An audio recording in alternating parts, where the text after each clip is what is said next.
So, I was born and raised in Georgia. I grew up in a place called Powder Springs, and so I always led a pretty active lifestyle because of my parents.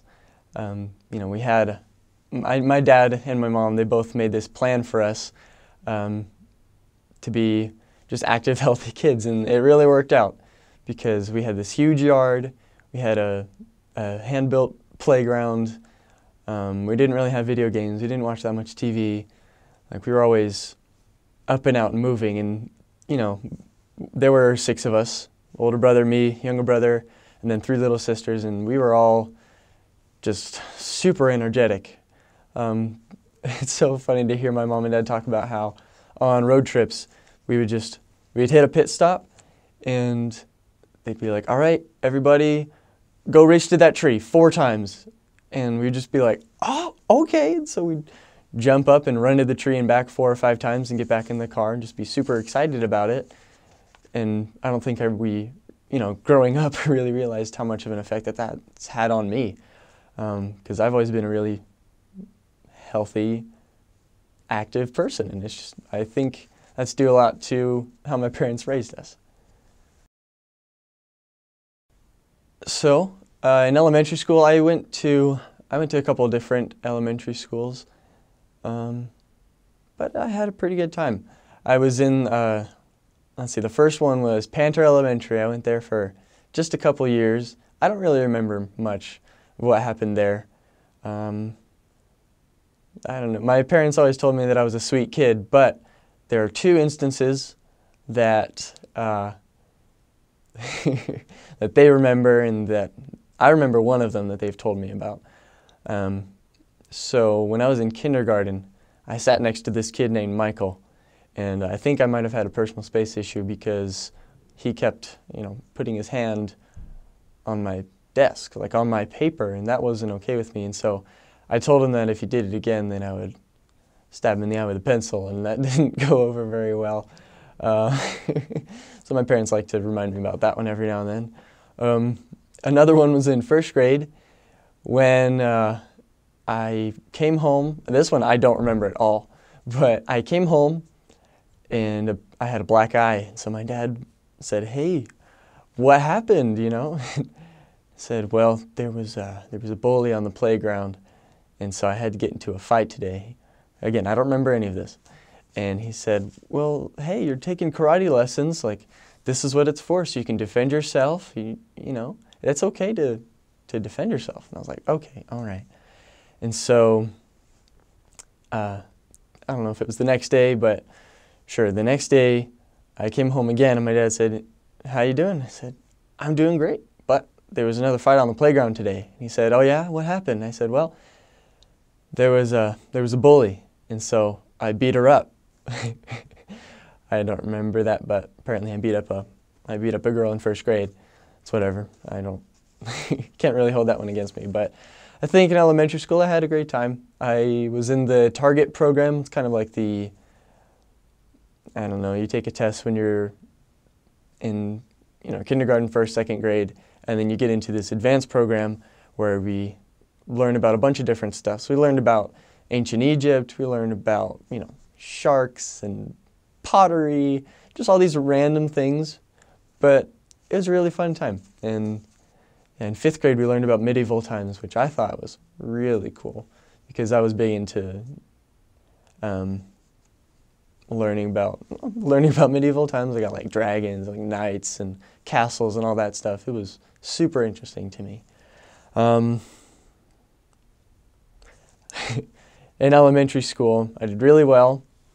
It was super easy. School in general has just been a really easy thing for me. But I remember in 5th grade, I had an 89 in my history class. It was B. And I remember during gym class, I was called out to go talk to my teacher, and I was like, "What's going on?" And so I walk in. We didn't have a classroom. We were in a trailer. So I walked into the trailer, and my parents are sitting there. I'm like, "What's going on?" And so they sit me down, and they're talking about how I have this B instead of all A's, and I was so confused. I don't know what's going on, as if it was the end of the world. It was just kind of funny remembering that. that it was such a big deal. Like looking back now, none of my grades from elementary school matter, none of my grades from middle school matter, but it's just a funny thing that I remember. So as a kid, I played a few different sports. My parents, they wanted us to experience a lot of different things, and so like every kid out there, I played soccer when I was, 5 or 6 years old. I wasn't very good, but I remember that we would earn Pokemon cards for the goals that we'd get, and so I think that made me try a little bit harder.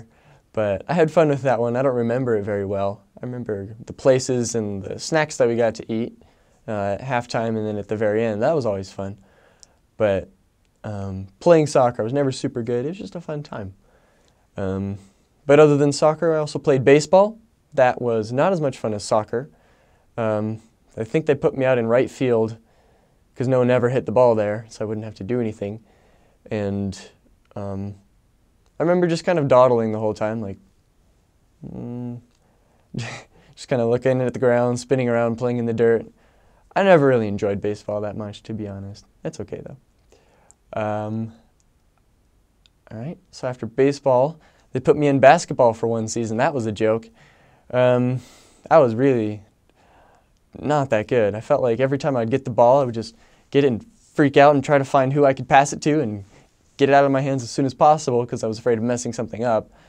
I don't know. It was an interesting experience. I've never been very good at basketball, but I'm pretty good at gotcha and horse. That's about it. So yeah, baseball and basketball didn't work out so well for me. But what became a big thing for my brother and for me was karate. So my older brother Jake and I, we did taekwondo together. And so that was an interesting experience because I'm pretty sure I learned a lot. I was young, I was like 7 or 8 or 9, something like that, so I don't really remember a lot of that karate super well. But it taught me some pretty good lessons about, overcoming and things like that. It was a good experience. I'm glad that my parents had me do all these sports because I did eventually find something that I wanted to do. And so, yeah. So when I did karate, when I did taekwondo with my brother, I had always been a very gentle kid. My parents said I was super sweet. I didn't like to hurt anybody. I would just kind of, if anybody was being mean, I would just kind of like let it bounce off me and absorb it or something like that. I was just a sweet little kid. And so in karate, we had to break these boards to move on, to advance to get a higher belt. And eventually, I promise, I did get to a black belt. No big deal. But to advance, we had to do like a form test, do a sparring test, and then break boards. And so as we got to the higher ranks, the boards would get progressively harder to break. And so I'm pretty sure it was for the black belt. I think I tried it a couple times. I had to have the test like 2 or 3 times. I couldn't break the board just because I would go up there, physically I couldn't break the board, but I would go up and I think with everybody watching me and just the fact that I had hit something really hard, I would just kind of like, I wouldn't really hit it at all just because I was such a tender, just a gentle kid, And so my dad, I'm pretty sure it was my dad, he's the one who came up with smash it. So he just said, you can do it, you just got to smash it. Smash it. So that phrase just stuck in my head for forever. And so I would go up and I had to just smash it. And eventually I did. I was able to overcome my tenderness and break the board, got the black belt. But that phrase, smash it, has been something that I've been able to carry with me through, years of difficulties. It means a lot more than just having broken that board as an 8 or 9-year-old Taekwondo student. So in everything, after karate, I started doing wrestling, I did cross country, and my little motto was always smash it. Because to me, that means that I have to give it my best shot. as a tender kid, like a gentle child, I didn't want to hurt anybody or break anything. But just that idea, it was kind of keeping me from doing my best, because I could definitely break the board. It was just a question of me trying my hardest and actually, applying what I had learned. And so Smash It is really representative of that. It means do your best, give it everything you have. And so that phrase really means a lot to me, and I thank my dad for helping me carry that through my life. So we grew up on the same street as our best friends in the world, the Futrals. It's funny that I'm talking about them in my life story because they're just such a huge part of our lives. We lived just down the street from them. I feel like our families did everything together. I know that there's a lot that I didn't even see. I know that my mom is best friends with Krista Futral. My dad is best friends with Matt Futral. They're just a wonderful family. And, my best friend was Ben Futral. All growing up, he was about halfway between my age and my older brother's age. And, he was just the funnest person ever. And it was really sad when eventually we moved away and they moved away. We still lived about 45 minutes away, and so we got to see each other every now and then, but I don't know, I don't remember many specific things that we did. I just remember that we always spent time with them. We always, had our play dates with them, and they were just our best friends, and I love them so much. So I think mainly with the Futrals, with Ben Futral, best friend in the world, we played this game. We used to call it Makeup because each person would make up a character, so with some kind of superpower or based on some Dragon Ball Z person, things like that. And we would just play around. We'd have a fake story. We'd create a villain. We would just go through these quests, and so eventually my dad decided that we should call it Make Believe instead. So that was a better name than Makeup because, we didn't really realize we were going outside to play Makeup, so started playing Make Believe. And we would do this, I'm pretty sure we did it every single day. We would, come up with some character. A lot of times I could fly, I could teleport, I could shoot fire out of my fists. I could be anybody I wanted to. And so I would play that with my brother Jake, with my brother Zach, with Ben, with his brother Jonah. We would have so much fun.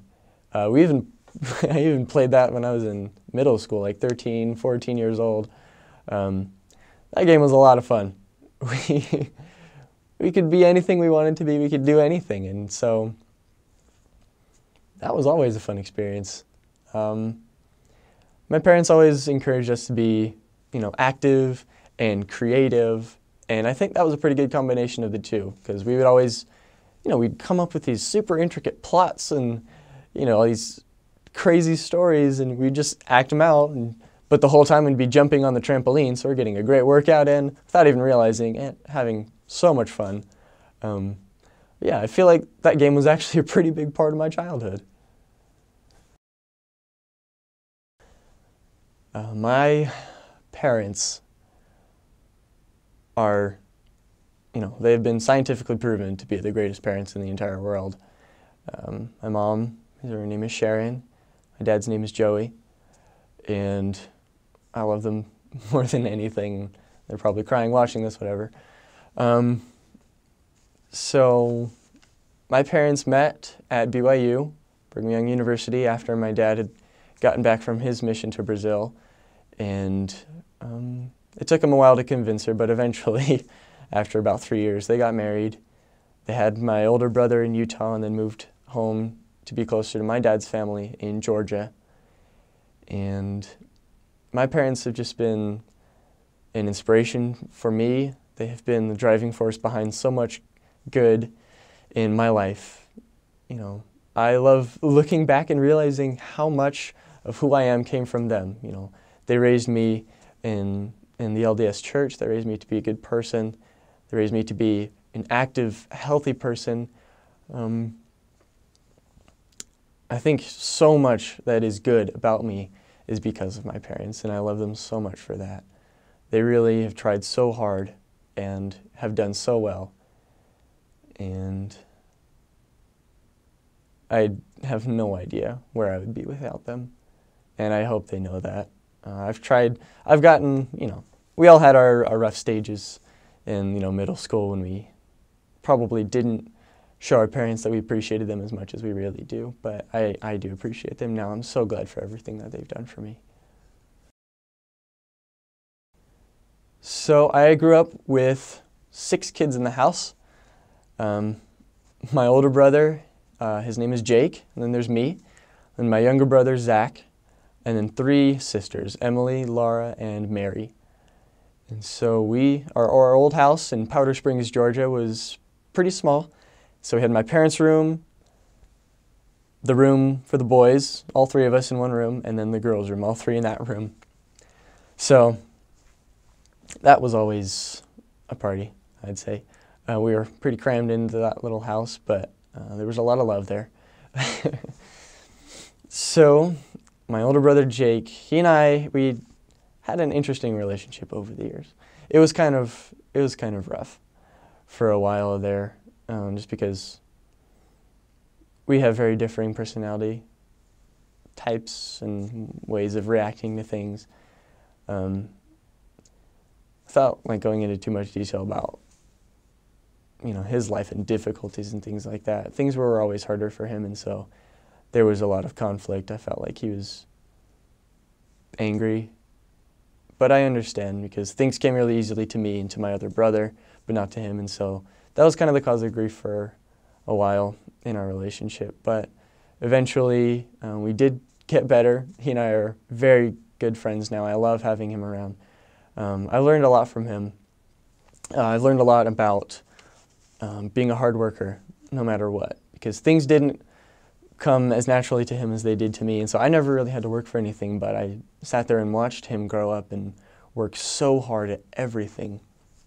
Even when other things didn't work out, he would always bounce back. He would always find something new to work at. And when he found something that he could do, he did it. He has a right side weakness, and so he can't really use his right hand very well, and so playing ball was really hard.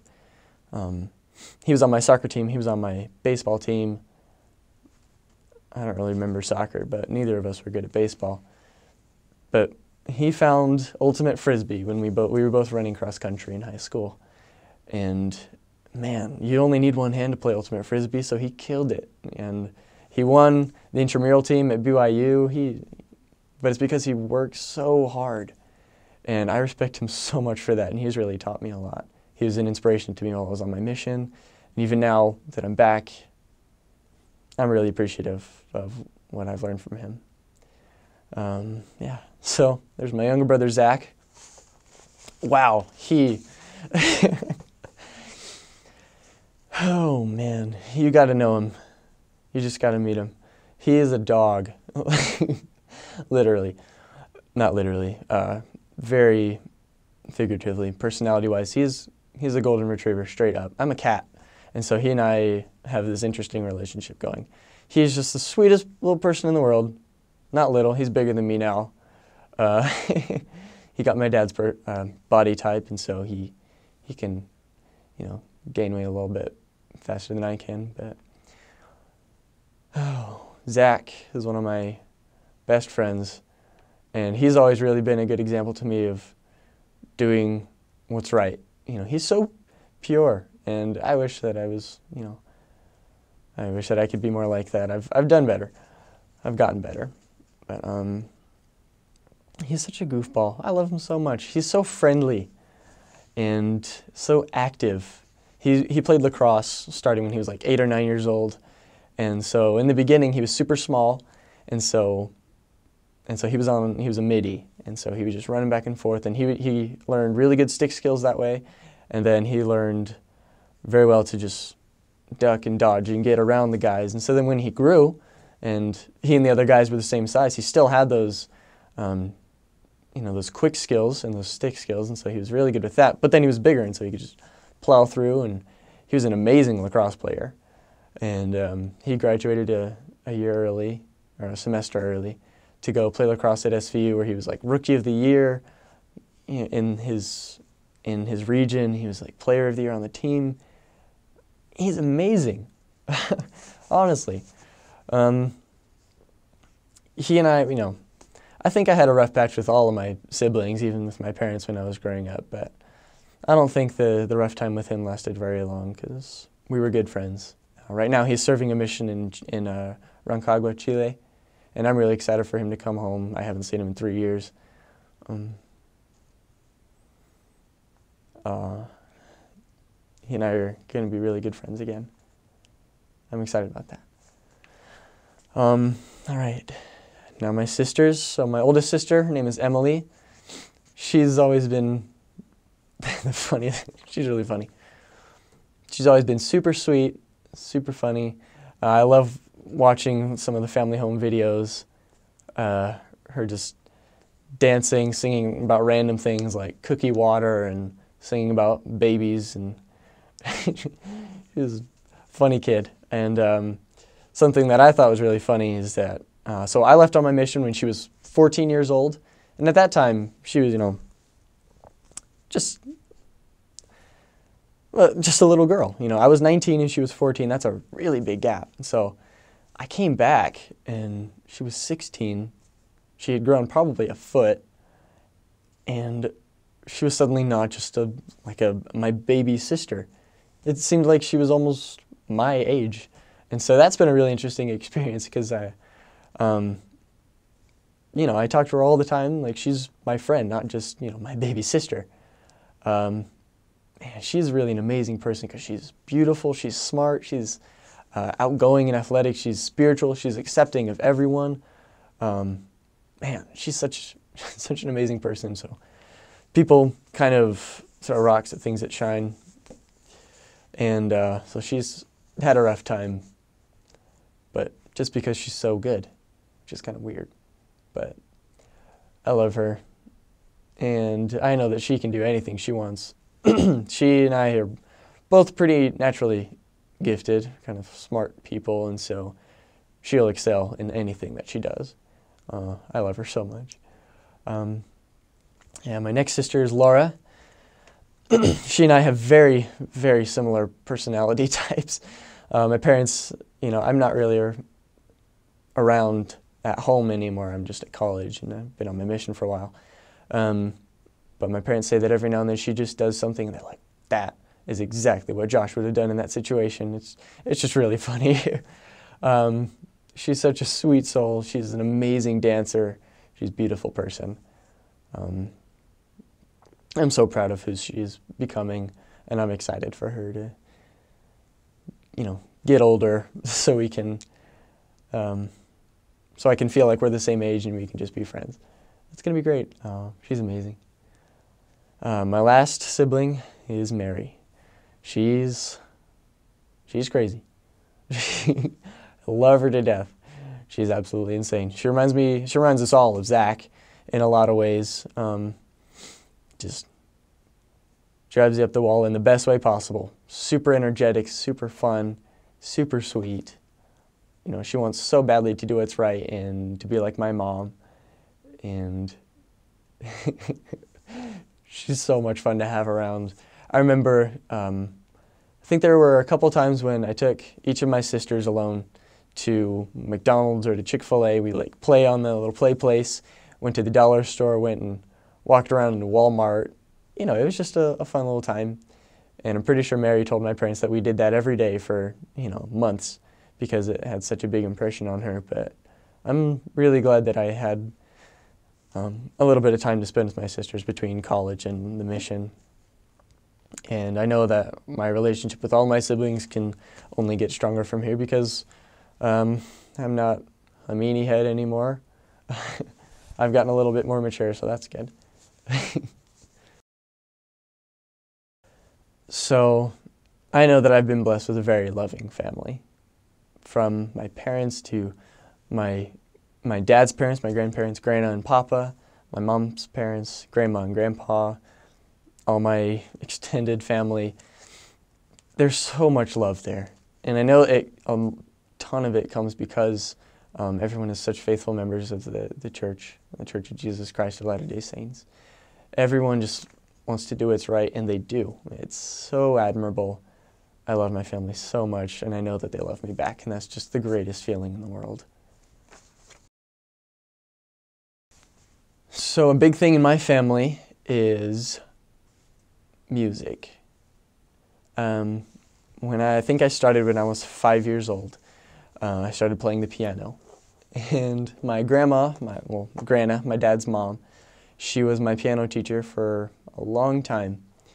And it was rough because I was lazy. I didn't want to practice. It came, like pretty much everything in my life, it came really naturally to me. So I didn't really have to practice to get through. If I had practiced, I probably would have been a lot better.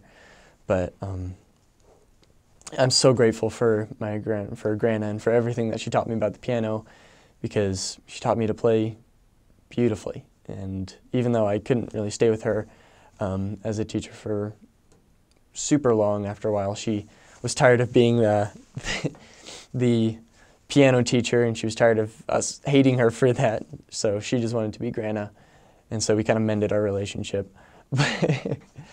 But I'm really grateful that I had her as a piano teacher. She's amazing and such a beautiful person, and she knows everything about music, and I learned everything about it from her.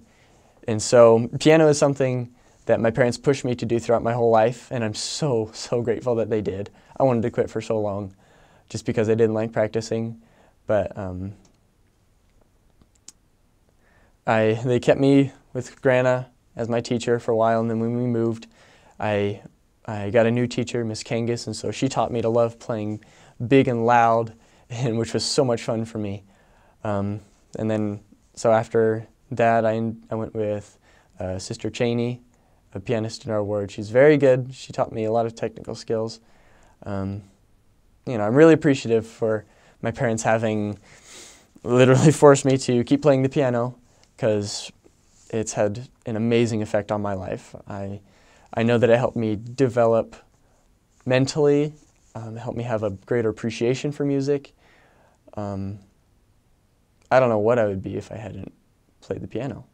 It's just such a huge part of my life, and I love it. It's an amazing thing. And so it's not just the piano. My parents always encouraged me to sing as well. In elementary school, I was in show choir, it was a party. It was a lot of fun. I remember being, an elf for Christmas, Mr. Scrooge, having a couple solos or duet parts and things like that. It was a lot of fun. And then in 5th grade, I had a solo in the 5th grade musical play. I don't even know what it was, but I sang a solo. It was the song "You've Got a Friend." I think I sang the first verse, and that was an interesting experience. Apparently it was really good.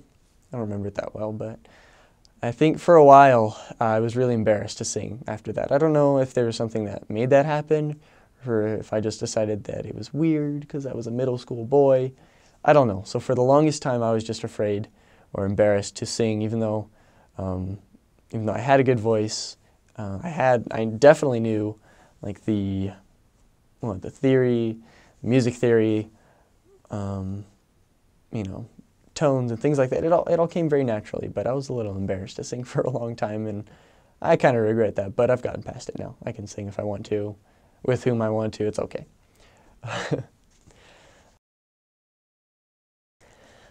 So, my dad is a contractor, a general contractor, the best in the field, obviously.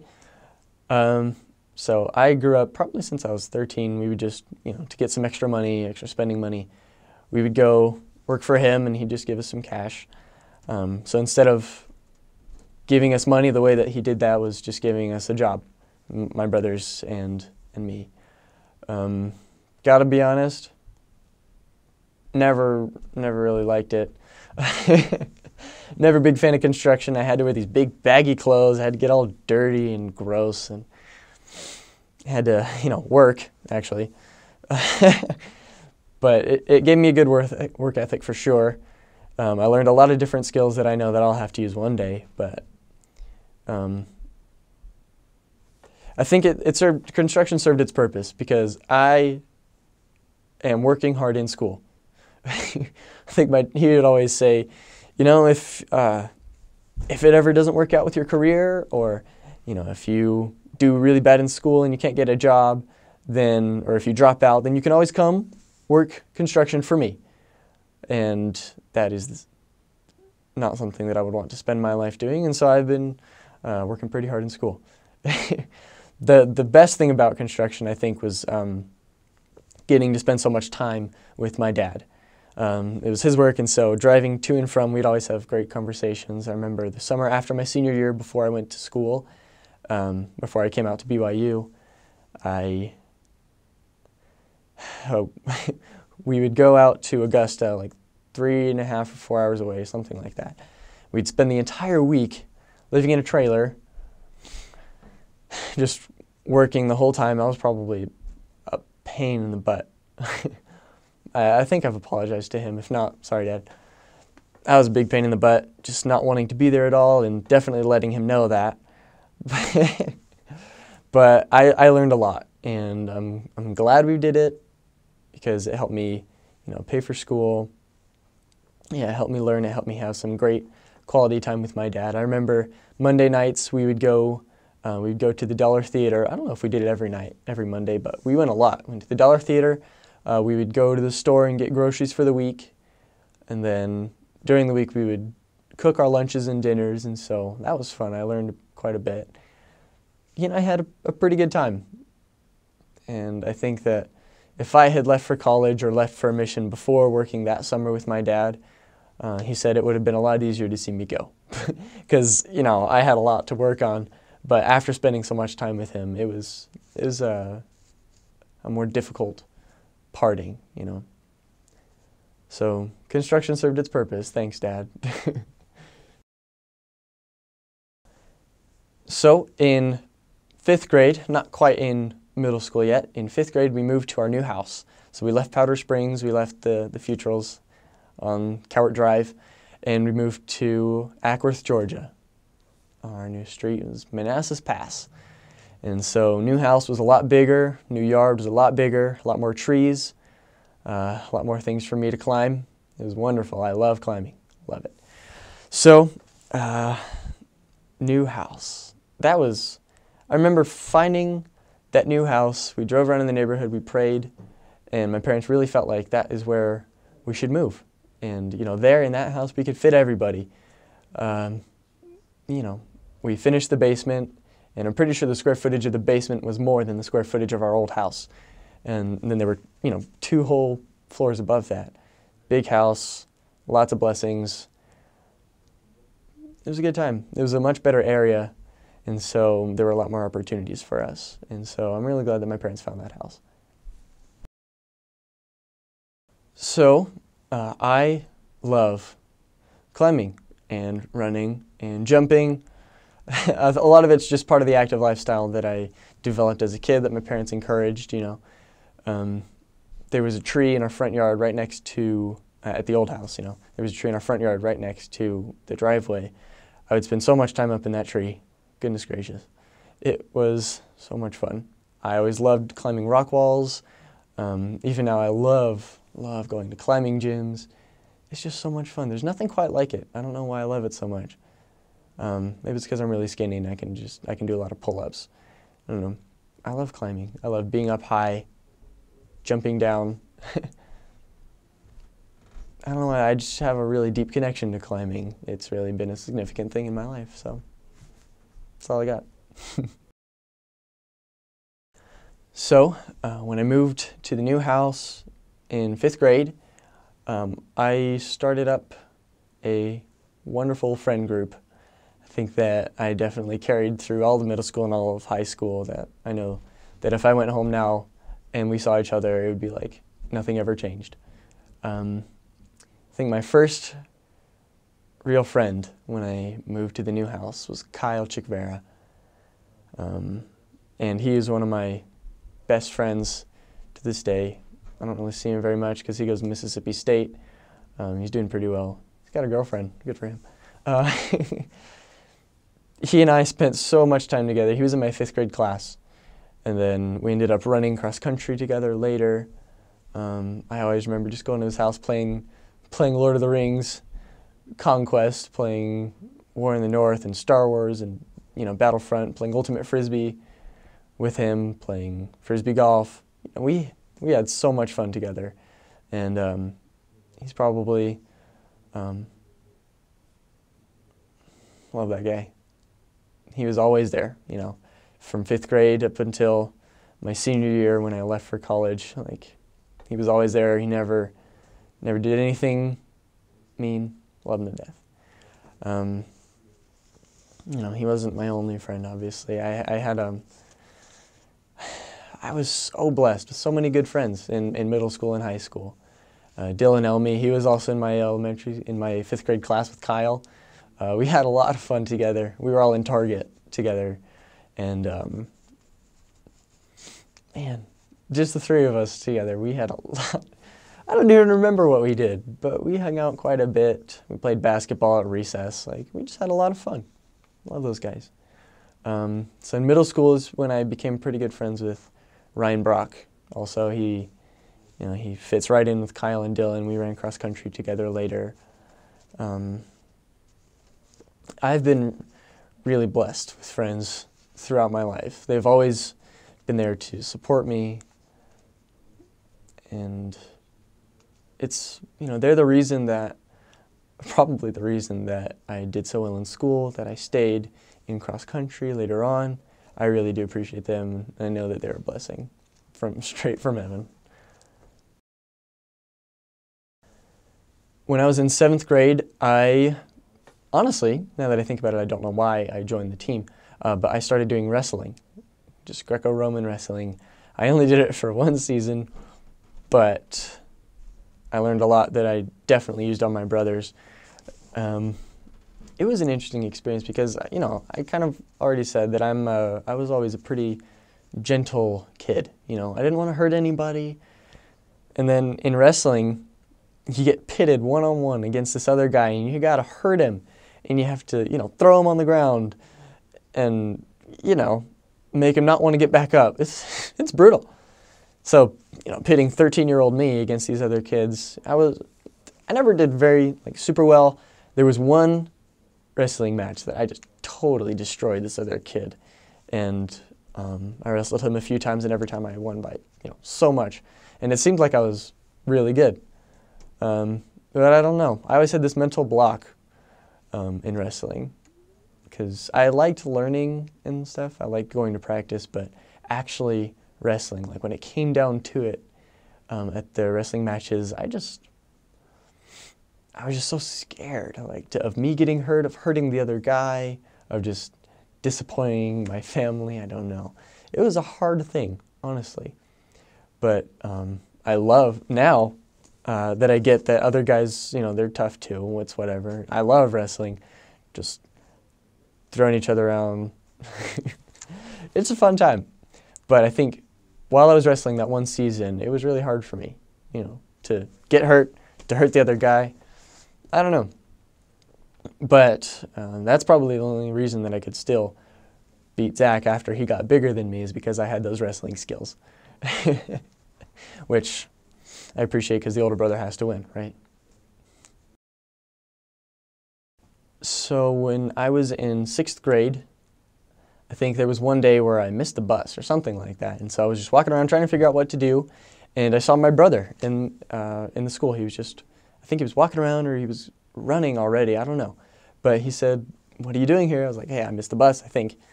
And he said, "We'll come to running club." And so I found out that he had started the running club at the middle school. And so I just, perchance started running with him. And so, like everything else in my life, it came really easily to me. I had a lot of fun. And I'm so glad that I did running club. It was just such an easy introduction to running. We'd only do it like twice a week, I think. It was with Mr. Cinco, that was his name, the teacher. We would just go out. Everybody, doesn't matter, some kids were faster, some kids were slower. We would go out to the track behind the elementary school next to the middle school, or we would go in the trails behind there, and we just run around.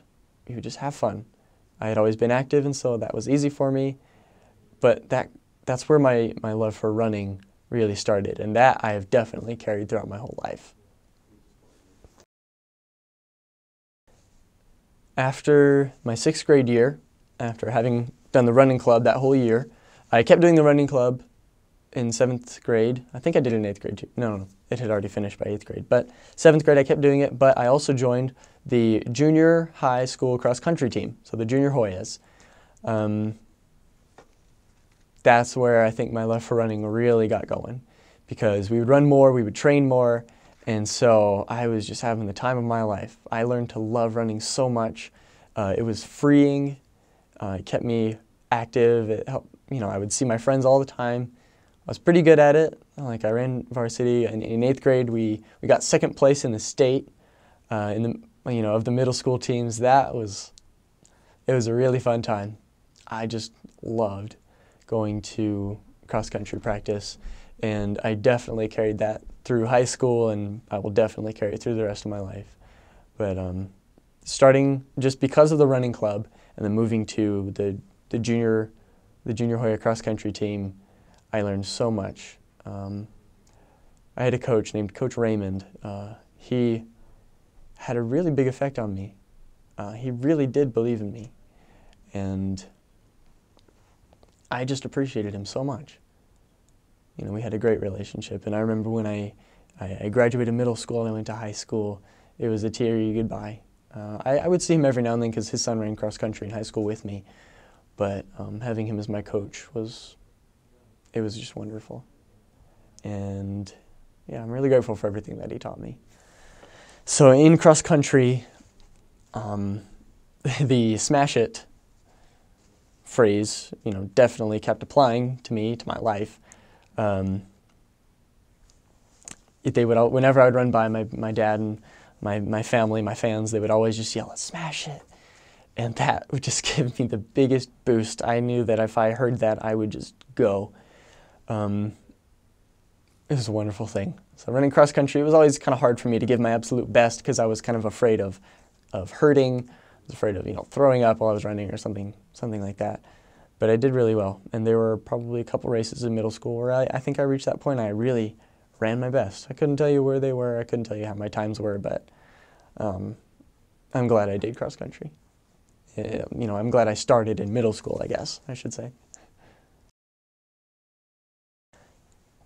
In 6th grade, I joined the band because I felt like I did it because I thought it was expected of me. My older brother Jake, he joined the band. He played the French horn, so I joined and I started playing the oboe. Couldn't tell you why I chose it, but I was super excited. I did it in 6th and 7th grade, and I think, I enjoyed it quite a bit. I had some pretty good friends in the in the band. But after 7th grade, I don't know why, but I just didn't really want to do it anymore. I didn't feel like playing the oboe. So I quit the band, but that wasn't until after I had already done the jazz band as well. So in 7th and 8th grade, I was in the jazz band. 7th grade, I played, they already had a piano player, and so I played the bass on the keyboard, just like the bass line on the keyboard. It was a fun time.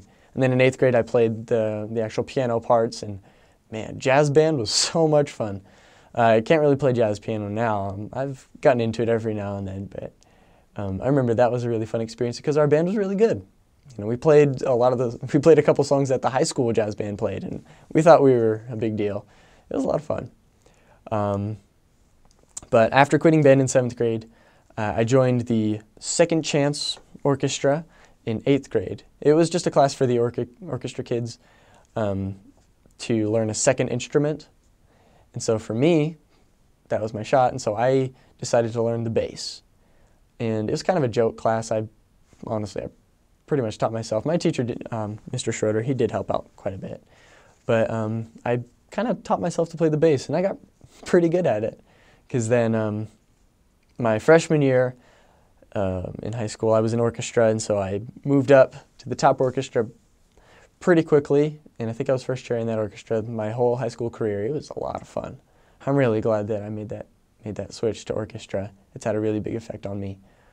You know, mentally, musically, I love playing the bass. And later on, I learned to play the cello.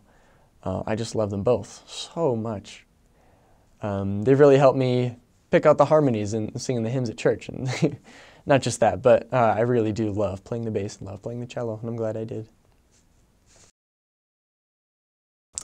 So, in 5th grade, probably through 8th grade, I was in the chess club. So cool. I think it was just an after-school activity. I'd probably go like once a week in 5th grade to the chess club. I learned to play. I beat my dad. Always beat my dad now. It, like everything else, like I've already said, came really naturally to me. It was a lot of fun. Honestly, it was like a strategic game. I'm not as good now as I used to be, but I love playing chess. So I learned really quickly, and then I got to take that all through middle school. I was in it seemed like an unofficial chess club, but I won all the tournaments that we did. The teacher who was in charge of it, who was the host of the chess club, he was actually a member of our church as well, Mr. Asbill, Brother Asbill. He was a really encouraging person. I think the only time I ever really talked to him or had any interaction with him was in the chess club. But because of that, he thought that I was a great kid. He thought I was really smart, and he has really given me a lot of encouragement over the years. I've seen him every now and then at like stake activities and things like that, and he's been a really such a nice man, just a great boost for me. Made me feel a lot better about myself. But chess, I didn't really realize how much of an impact it actually had on me. I love playing it now. I don't really do it that often. Just play on my phone, I guess. But I really like chess. It helped me become a more critical thinker, a more strategic thinker. Sometimes when I'm walking at school on the tiles on the ground, I think in chess piece movement. It's the nerdiest thing in the world, but I really love it, gotta say. I love running. Love it. Love it to death. I will run every day until I die. So I've already said I joined the running club with my older brother in 6th grade, joined the junior Hoya cross-country team in 7th grade, and then I continued that cross-country all through high school. I started doing track my freshman year, and it was always such an amazing experience. I just had the opportunity to go out, smash it every day. Cross-country practice was so hard, but so fun. I'm pretty sure one of the only reasons I really kept doing it was because of my friends. My best friends, Kyle, Dylan, Ryan, and then, Jacob, Adam, and Ben, Spencer. Love these guys. They all ran cross-country, and so they really did keep me going a lot of times. But I learned so much running cross-country. I learned to push myself when I thought I couldn't, and that wasn't just physically. It became a mental game for me. I carried that through my mission. Running has really become spiritual language for me, gotta say. Because I really feel close to nature and even close to the Lord when I'm doing my best running. It's an amazing thing.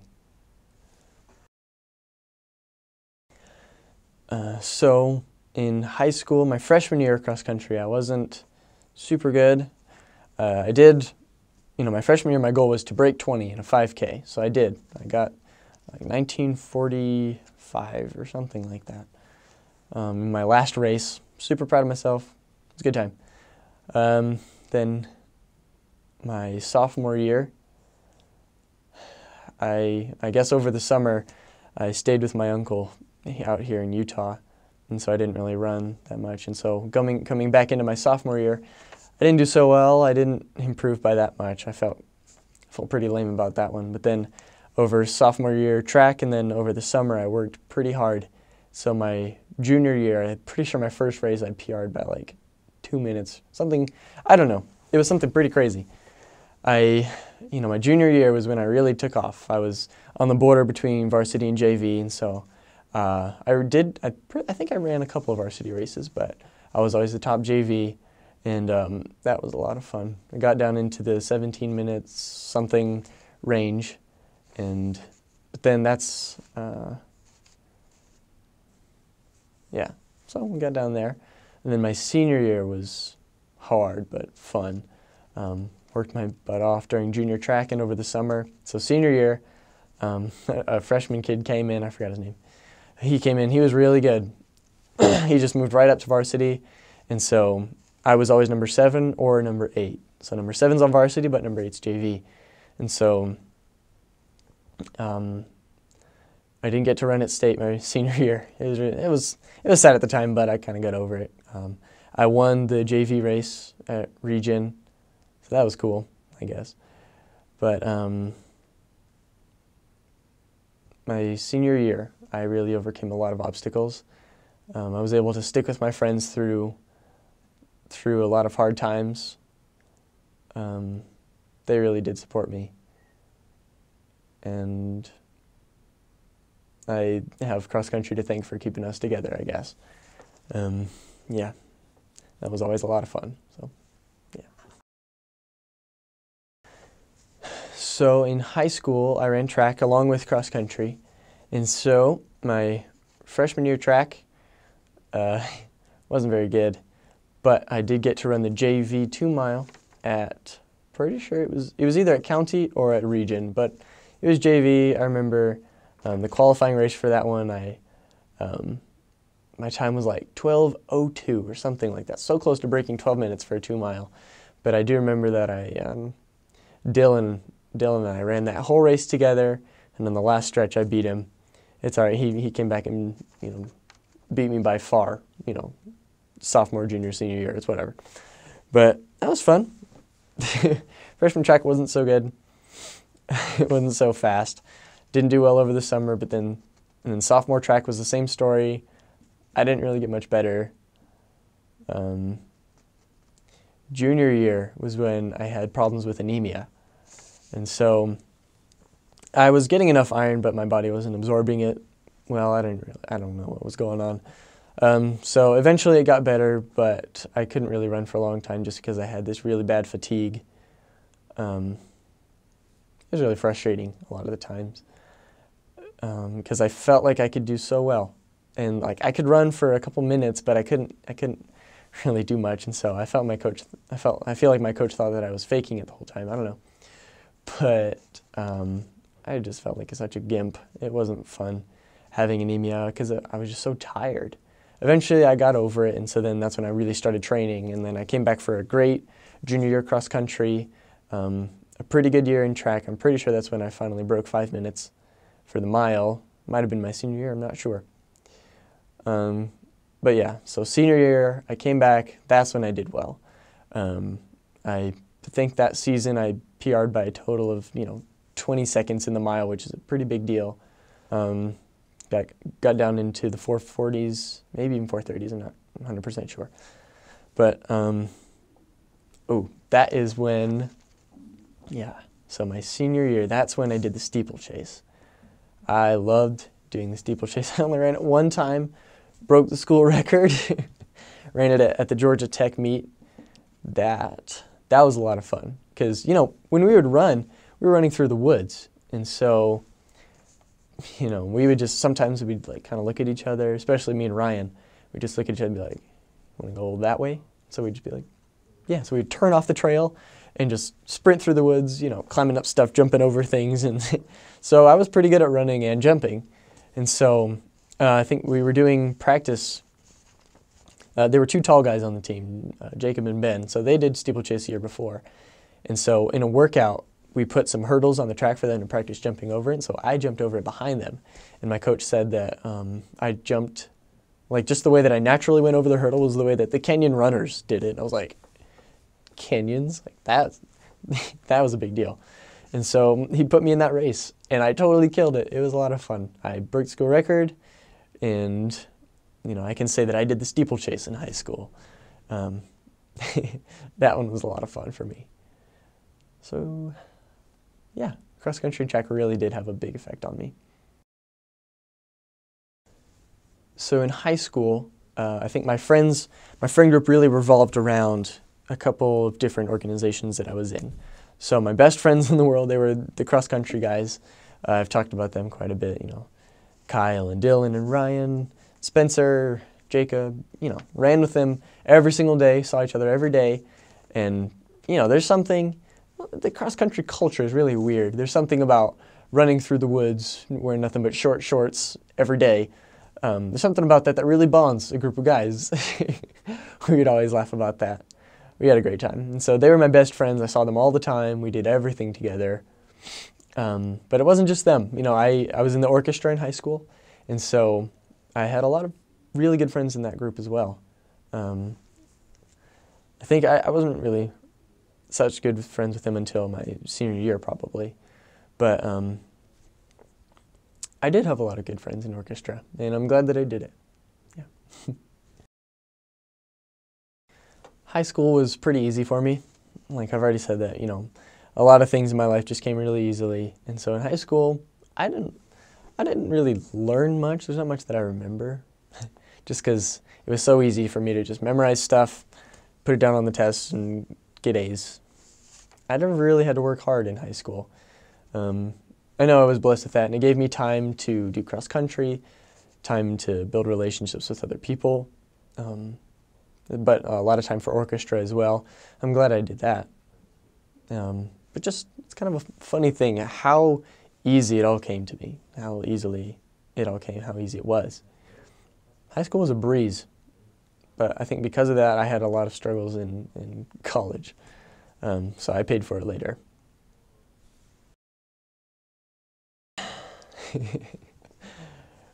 Girls.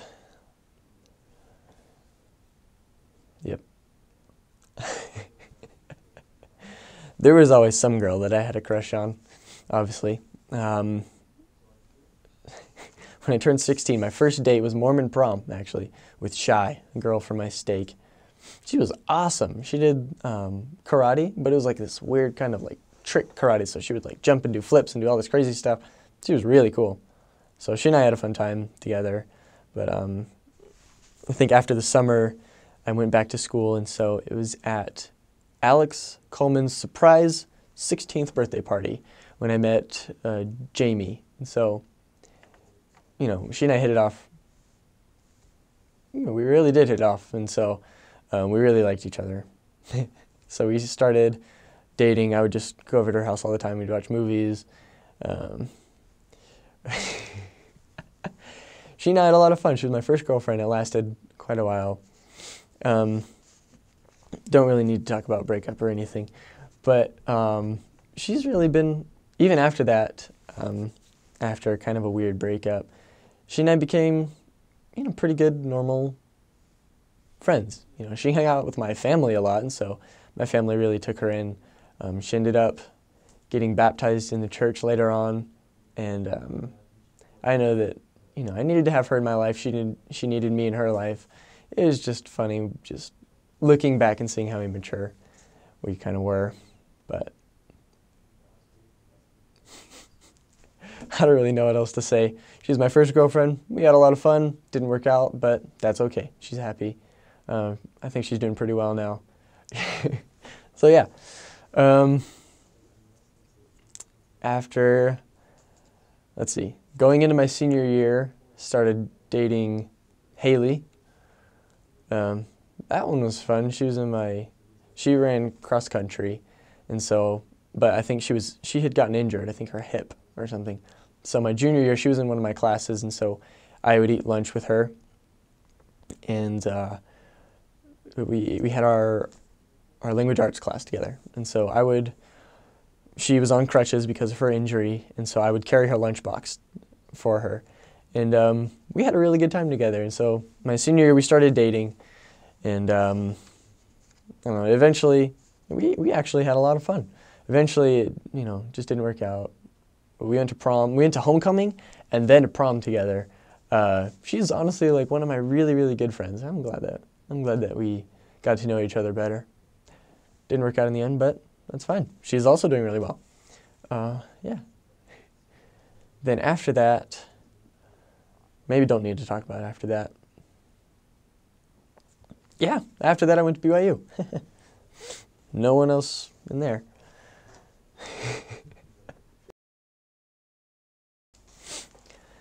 So when I was a senior in high school, I applied to BYU, but I also applied to a few other schools. I applied to SVU, Georgia Tech.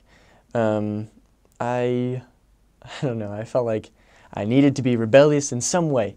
There were a lot of things in my life that I didn't want to do just because I knew that my parents wanted me to do that. It's kind of a pretty average, spiteful thing for a teenager to do. But I think BYU was one of those things I knew. But my parents met at BYU. They had such a great experience there. I knew that they wanted me to go there, which made me not want to go there for some dumb reason. And so in my head, there was just this, I felt like it was almost a fake battle between, going to BYU or going somewhere else. I didn't really want to go anywhere else. It's like, might as well go to BYU. It's cheap. It's a great place to be. An amazing school. So eventually, I did decide on just going to BYU. I remember when I got in, I had good grades, I had good test scores, and so I kind of knew that I was going to get in anyways. And so I got in. And I remember when was it? Oh, that's what it was. We were at seminary, and I got the email saying, "Congratulations, you've been accepted." I was on my iPod that was hooked up to Sister Week's Wi-Fi. So I got that email, and so we went home to drop off our cups from our fruit shakes. And as I was leaving, I kind of opened the door. I was like, "Hey, Mom, by the way, I got my acceptance letter to BYU." And then I shut the door and ran away. It was just me being dumb. But I know my parents were super happy for me, and I was a little excited about going out to BYU. So yeah. So my freshman year at BYU was wonderful. Absolutely loved it. Just because of the experience of being a freshman at BYU. It's an amazing thing, honestly. Yeah. So I was a math major my freshman year. I always knew that math was kind of fun for me. I knew it was a hard subject that I was good at, and so I always had quite a bit of fun in math, and so I was a math major. I don't know why, but I just loaded up my schedules. I felt like I had to take so many classes. Like my first semester, I started out with 18 credits. I ended up dropping one of my classes, and so I finished out with 15. But the second semester, I took 17 and a half credits. I don't know what I was thinking, because I didn't do so well in my calculus class, and then the second semester in my linear algebra class. And I think I didn't really enjoy being a math major so much. But one good thing is that I took a CS class, CS 142, computer science. And that's kind of what made me realize that math probably wasn't my calling, but programming might have been, at least part of my calling. But yeah, I'm glad that I had that base, so I could learn a lot about myself. Just because I was good at math didn't mean that I would absolutely love doing it my whole life. I made a lot of new friends my freshman year. So we'll start off with my roommates. I remember I got to school, and I feel like my roommates, they thought that I was just going to be like that guy who didn't hang out with them for the first couple weeks, because I was hanging out with friends from the Hilcomora pageant, which I had just done that summer. And so my roommates thought that I was just going to be that MIA kid, just hanging out with his other friends the whole time. But after a couple weeks, I warmed up to them, and I started hanging out with them a lot more. So my roommate who lived in my room was Brandon. Such a character. Loved him to death. And then in the other room were Braden and Jackson. So they had come together, and then Brandon and we got into that room kind of randomly. But we talk all the time now about how it wasn't so random. We knew that we really needed to have been with each other, because I talk about how I ended up in that room in Heritage at BYU. I went to sign up for an apartment in Heritage because I knew I wanted to be in Heritage. So I had done it all. I was signed up and everything. I was about to click submit, and for some reason I went back. And so going back to the page, it like deleted everything. I lost the room that I was applying for, and I was like, oh no. So I started freaking out. So in the same building, there were only like 2 rooms left, and so I just picked one of them randomly. It was at the end of the hall on the 3rd floor. I didn't really want that, but just that, I think it was like divine intervention, me pressing the back button or something, because I ended up being with, you know, my lifelong best friends. Yeah, we had the best ward and just the best people, but being with those 3 guys really changed me a ton. And so along with them, another friend, Andrew, on our floor, and then Dave on the floor above us. I thought Dave's name was Kevin for a couple hours till he told me, he was like, hey, my name is Kevin. And then a couple hours later, he was like, actually, my name is Dave. I'm like, all right then. So the 6 of us, Dave and Andrew, they would always hang out at our apartment. I'm pretty sure they had like a toothbrush there or something, but they would spend the night a lot. So the 6 of us, we became best friends. You know, us, and then Matt Smith. Can't forget about him. I love him to death. He and I are pretty similar.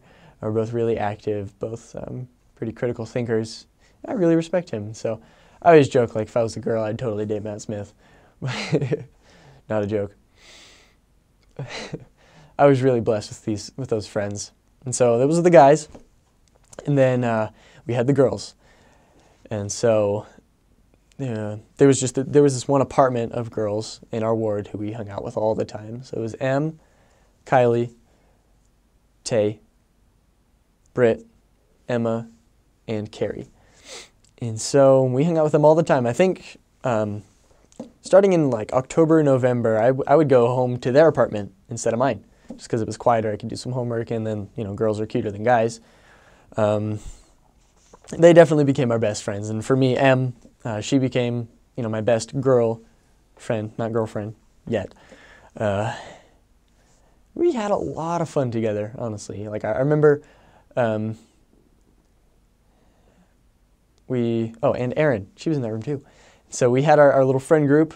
We were called the ETPC, the Aaron Thomas Paper Company, named for Michael Scott Paper Company from The Office. We had so much fun together, you know. Yeah, and so I stuck with those guys for my whole freshman year. Loved them to death, and they really helped me become a better person, honestly.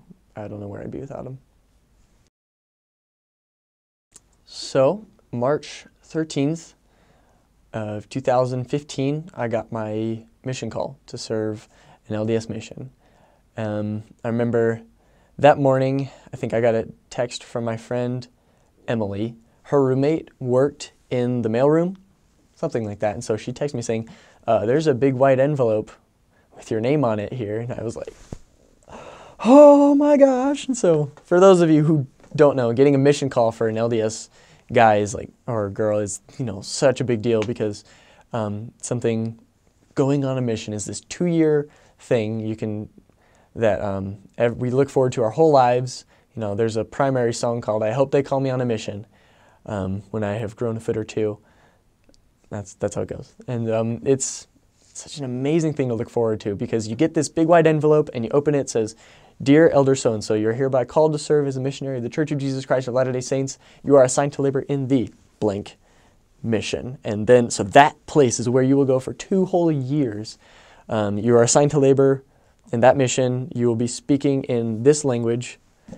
So I got my call that morning, and so I ran down to the mailbox and, to the mailroom, and I got my call, and I was just holding it. I just remember wanting to open it right there so badly, but so I called my mom. I told her that I got my call, and so later that night we were going to open it up. And so I had that thing in my backpack. I went to class. I had a couple of classes that day. I went to class, and I was sitting with, that was my biology class, with Dr. Coyd. It's the best class ever. So with Dave and Em and Jane and Megan, just a couple of my friends. And so I remember I opened up the backpack, and I was like, hey, look at this. And I pulled out my call, and Dave and Em just flipped out because they were, you know, so excited. It's a really big deal. So So I had my call all day, really wanted to open it, but then in the afternoon, my aunt and uncle, Jen and John with their family, they came over, and I had a bunch of my friends over, and we went to the activity room in Building 30 at Heritage, and I opened up my mission call. I think we had a couple of people on Skype. I know my parents were on Skype, and there were a few people over at my house, probably a lot of people. And so I knew, I hate looking at the video now because I looked like such an idiot, because I opened it up and I just started laughing so I wouldn't start crying. And then I just had this dumbest reaction ever. Like, I read the name of the place and I was just like, I didn't show anything that I was feeling, because then afterwards, after I read it, I was jumping all over the place, like, you know, just doing flips and jumping off the table. So I get my call, I opened it, I slid it, you know, there's a way you do it so you can't see it right off the bat where you're going to go. So I got the call out, and so I started sliding it up. Dear Elder Danneman, you're hereby called to serve. And then I kept laughing. It was killing me. So, you're hereby called to serve as a missionary of the Church of Jesus Christ of Latter-day Saints. You are assigned to labor in the Brazil, Rio de Janeiro mission. And that was, oh, I get chills now, but that was just insane. First thing I thought was, my dad served in Brazil. I didn't really communicate very well. There was just so much adrenaline. But you were assigned to labor in the Brazil, Rio de Janeiro mission. It is estimated that you'll serve for a period of 24 months. You'll report to the Brazil MTC on July 22nd, 2015, and you'll prepare to preach the gospel in the Portuguese language. I'm going to talk about my mission in a bit, but just getting that call was so significant. It's such a happy day for me, and I know that it was for my family as well. I'm really glad I got that call. Later that day, I went to Matt Smith. I went to see him open his call. He went to Taichung, Taiwan. Thought that was really cool as well. But man, opening that call was such an amazing experience, and I'm really glad that I remember it so well. You know. So, I've told you guys a little bit about Em. So she and I were really good friends, you know, all throughout freshman year, and then I think in about January I decided that I wanted to date her. It's a long story that I remember a little too well. We went to Moab together as a big group, you know, like just after she had broken my heart and told me she didn't want to date me. I was like, you know, feeling a little salty about that, but it was fine. It ended up working out. So it was in the end of March, so I finally convinced her to start dating me, and we had a lot of fun together, honestly. I don't really know what else I have to say about this, because in the end, we were both serving missions in Brazil, and so it was pretty easy for us to write, but we decided to kind of take a step back and just focus on our missions more. So by the time I got home, she was already dating someone else, but you know, I learned to respect her a lot.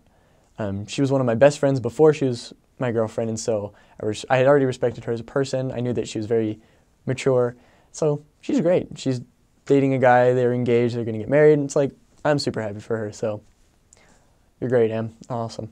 It's not weird to be talking about this while she's engaged, right? Whatever. It was a pretty big part of my freshman year experience, and so I'll leave it at that. So the summer after my freshman year and before I left on my mission, I worked with my dad. And so we didn't stay away for the whole week, but every day we went up to this place and we would work. And I really got a lot closer with him.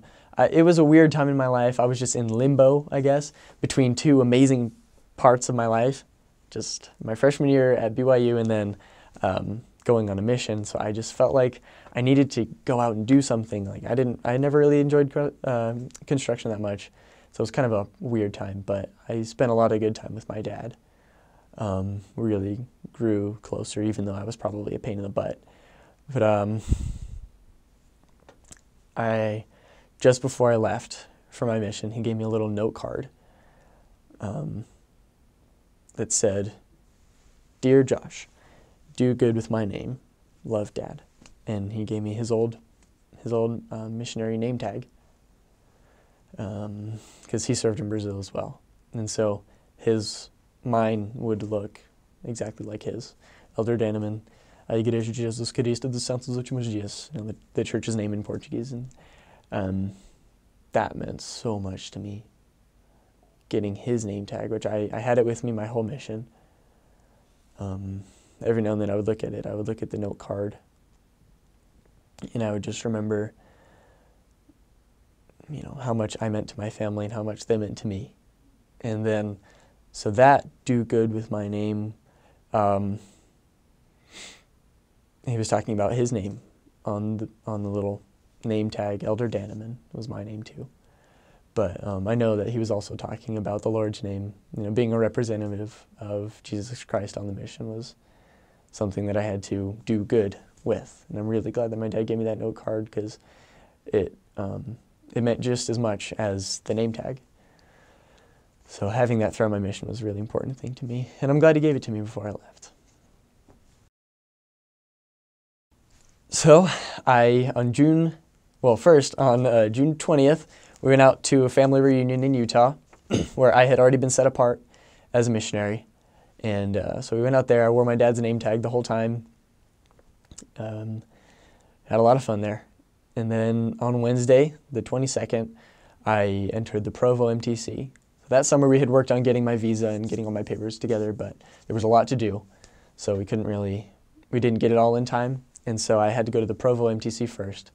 And I had a lot of fun there, honestly. There was a lot of freedom. So I was only there for 2 weeks. But my companion was Elder Kellett. We had a lot of fun together. He was one of my really good friends from the mission. Even though we never served together, we were in the MTC together for 12 days, I think, total. And so I remember one day we could go online and check the status of our visa, and it said that mine had been given and sent out. And I was like, oh, so that means that I get to go to Brazil. And so then I think it was the next day or even later that day, I got a message, like a piece of paper or something like that, saying that I had to report to the travel office. And that meant I was headed to Brazil. That was crazy. And so I left. I was only there for 2 weeks. I loved my district, but I had to go. So I went to São Paulo in Brazil, where I think the only time I had been out of the country was going to Canada for a really cool canoeing trip with my Uncle Kevin. Loved it. Super fun. But since then, I had never gone out of the country, and so flying to Brazil was such a big change for me. So I flew to São Paulo, went to the MTC there, stayed there for a month, had 2 companions, Elder Miguet and Elder Harker. Those guys were a lot of fun. And then the 3 sisters and our district sister, Bond, Hunsaker, and Danju. I learned a lot with them, those guys. It was a great time being in the Brazil MTC. Both MTCs were very different, just because of the freedom.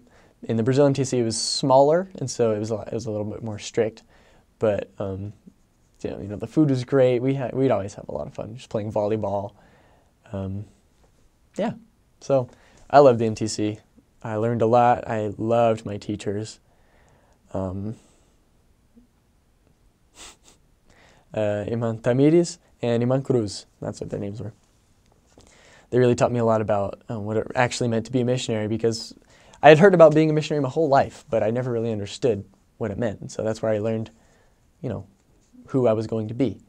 And a lot of stuff that we did in the MTC really had a big effect on me. First off, my 2 teachers in the São Paulo MTC, they were just so gentle and so loving. And I could really feel that love. And I knew that it was because they had striven to be Christ-like people. And that's what I wanted for me, So we also watched some of the Mormon message videos. There was like a little TV screen with a computer with a TV screen in our room. And we watched some Mormon messages, and there was one called Lift, about lifting Kathy. It's about an elders or high priest group, just a group of men in a ward. And there was a woman in the ward named Kathy who had multiple sclerosis. And so she couldn't lift herself into bed because she had it for a few years. She was in a wheelchair. And so just this video, I highly recommend anybody watch this video. So they would go over there, and every night they would lift her into bed.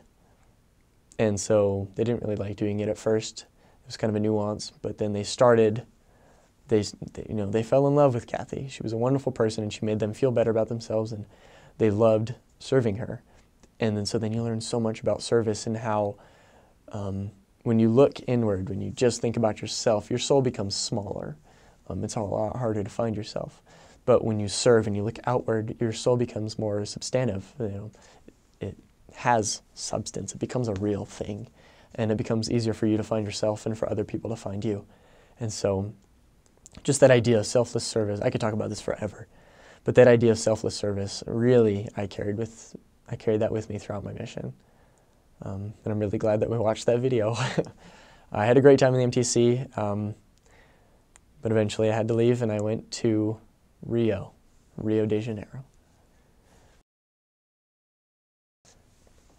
So I went to Rio de Janeiro. My first area was called Nova Iguaçu. It was a fun time. My trainer was named Elder Garibay. In English, I guess it'd be Elder Garibay. An American. I don't know, I was kind of angry. I don't know why I was angry, but I just had a hard time, like every missionary does. But, I was just down on myself because for the first time in my life I had to study. It was something that wouldn't come so easily because it depended a lot on the free agency of other people, the people that we were teaching. And so training was rough, but it was a lot of fun. Elder Garibay and I we did have fun together, even though it was probably a pain in the butt. Yeah. So after him, I was only with him for one transfer. And my next companion was Elder P. Souza, a Brazilian. Prideful little bugger. I loved him to death. He was such a great companion, but I was just angry all the time, just because it was hard, and I felt like I couldn't speak Portuguese. I felt like I was dumb. So he and I, we butted heads a lot, but in the end, I saw him later on in the mission. I was able to tell him how much I loved him. He really had such a positive effect on me as a missionary, as a person. It was a great time. So training, it all went well. I learned to teach. I learned to find new investigators. Pesoza and I had a lot of fun together, and he's an amazing teacher, so I'm really grateful. I know there were so many reasons that I needed to be with him, and obviously with every one of my companions, but I did learn a lot with him. We were companions for almost 3 whole transfers. It was the longest that I spent with anybody. But yeah, so learning Portuguese was quite a bit of fun for me. So in middle school and high school, I took Spanish classes, and so I already had the Latin language structure, base, whatever. I had that pretty much down, and so transferring that to Portuguese wasn't so hard. So that did come naturally to me. By about 6 months, I'd say I was fluent. No, probably a little bit earlier than that while I was still with Pesoza. But I love the Portuguese language now. It was a fun experience learning that. I never really said anything weird like my dad did. My dad served in Brazil, and so he went up to this house, and so the word for message and massage, kind of like in English, they're very close. And so he went up, and this lady answered the door, and he goes, "Is your husband home? We want to give you a massage." And his companion was, no. I didn't really have many of those stories. I remember saying, I know that I know. I was trying to say, like, I know that you're feeling this. I know that you know it's true, but I said, I know that I know it's true. I guess that was me testifying of it, so it was a good thing, but it's not what I meant to say. Oh, okay, well, the word for coconut and poop are very similar. So, hate to be crude, but I went up to a stand on the street and I asked for poop water instead of coconut water, so got endless grief for that one. Yeah, but Portuguese ended up coming very easily to me in the end, after studying it for a while. But I love that language, honestly. So my dad, all throughout my life, so we had the smash it thing. He would tell me to smash it, and I know that meant to do my best. But there was also this poem called Get Up and Win Your Race. Don't know who wrote it. But it always meant a lot to me and a lot to my dad. And so he shared that poem with me, throughout my childhood. And I don't think it ever really meant so much to me until I was on my mission when he sent it to me again. It's about a boy in a race just across a field, pretty short race probably. But he's doing really well. He sprints off in first place, and then it says either his head ran faster than his legs or his legs ran faster than his head. I don't know. But he trips and falls. And, it's shameful, disgraceful, and he just like, oh man, this is awful. And so his dad yells at him, get up and win your race. And so he gets up and he starts running again, and he falls again. And so he's sitting there thinking, if only I had stopped after the first time I fell, then I wouldn't have been so ashamed, I wouldn't have fallen again. But then his dad says to him again, get up and win your race. So he gets up again, only a couple yards behind the last person, but then he falls again. And he just lays there totally ashamed, and so it's, a terrible thing for him. He just feels so terrible, awful. But then he sees his dad's face, and I don't know if he says it again or if he just hears his dad saying, get up and win your race. And so he gets up again, and he goes and finishes the race, and dead last by far. But it says that the crowd, you would think that he had won because of listening to the crowd and listening to how hard they cheered for the boy who fell 3 times and got up every time.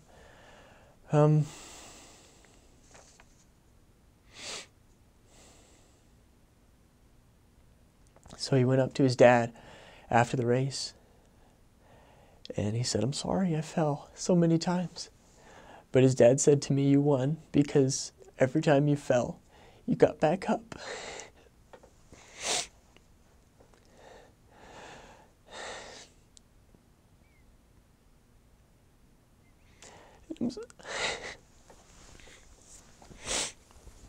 I'm so glad my dad sent me that poem, because it had such a big effect on me, because I knew that every time that I fell, every time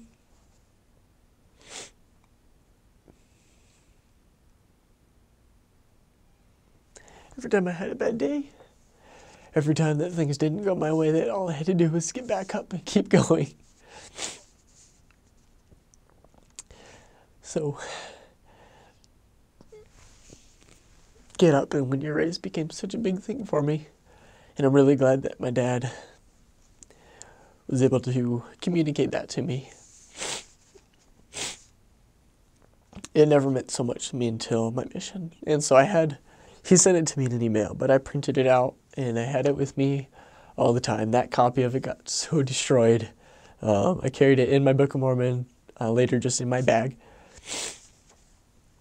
But it was, got all wet, got all nasty, but I still have it. And I'm just so glad for that reminder to always just get up and finish and do my very best. It had a pretty big effect on me because of cross country and track.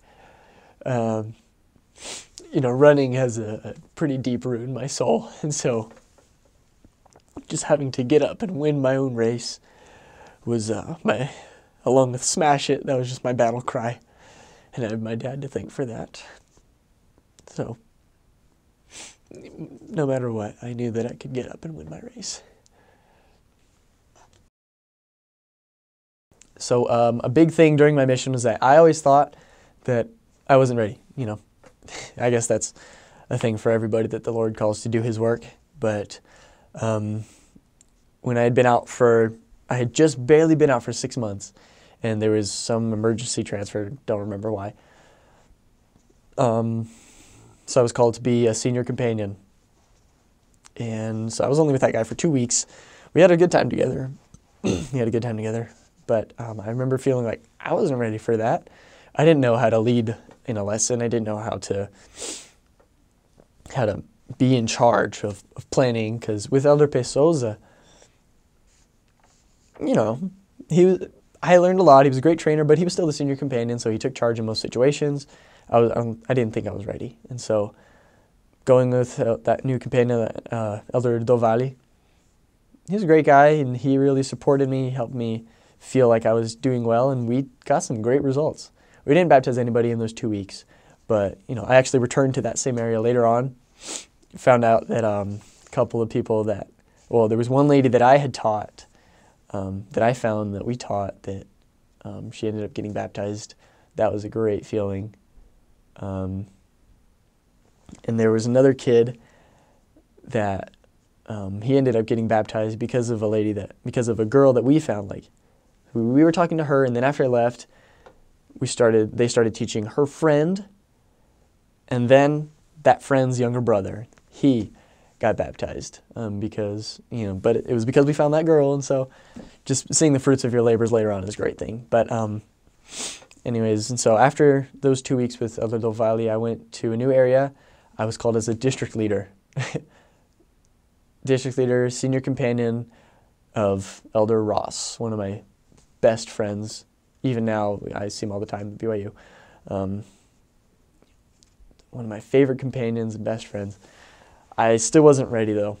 I definitely didn't feel like I was ready to be a district leader. I could barely keep my own area intact. Like, what about, being in charge of other people's areas too? Like, other missionaries, and doing interviews for baptism. I didn't think I was ready, but I guess I kind of followed that pattern throughout my mission. I'm not ready. Because then after that, I trained Elder Freitas, an American. And then after that, I got called to be a district leader in one of the highest baptizing zones in the mission. It was just stressful, super stressful, and I never thought that I was ready. But I didn't just get through it because time goes on, I got through it by choice. I got through it by, through working hard and through trusting the Lord. I know that I got better, and I became enabled. I became even qualified to do the Lord's work. And so, I gained a really big testimony of how the Lord calls people who definitely aren't ready. He doesn't call those who are already able. He enables those who he calls. That's just how it works, and I know that 100% for sure, because he did that with me in every area, with every companion, some who I definitely wasn't ready to be with. But he always made me a better person through those trials and through those things that I thought that I wasn't ready to do. And I know it's true. Yeah. So there are so many reasons that I was called to serve in Rio de Janeiro, Brazil. One of them being the Brazilian people. I love them to death. Oh my goodness. I love Brazilians so much. Just the energy and the acceptance and the willingness to share. I learned so much from them. I was growing up, my parents, they did their best, and they taught me what was right, but I was still a pretty selfish person. That was just me. It was my personality. It was, I don't know, I made myself that way.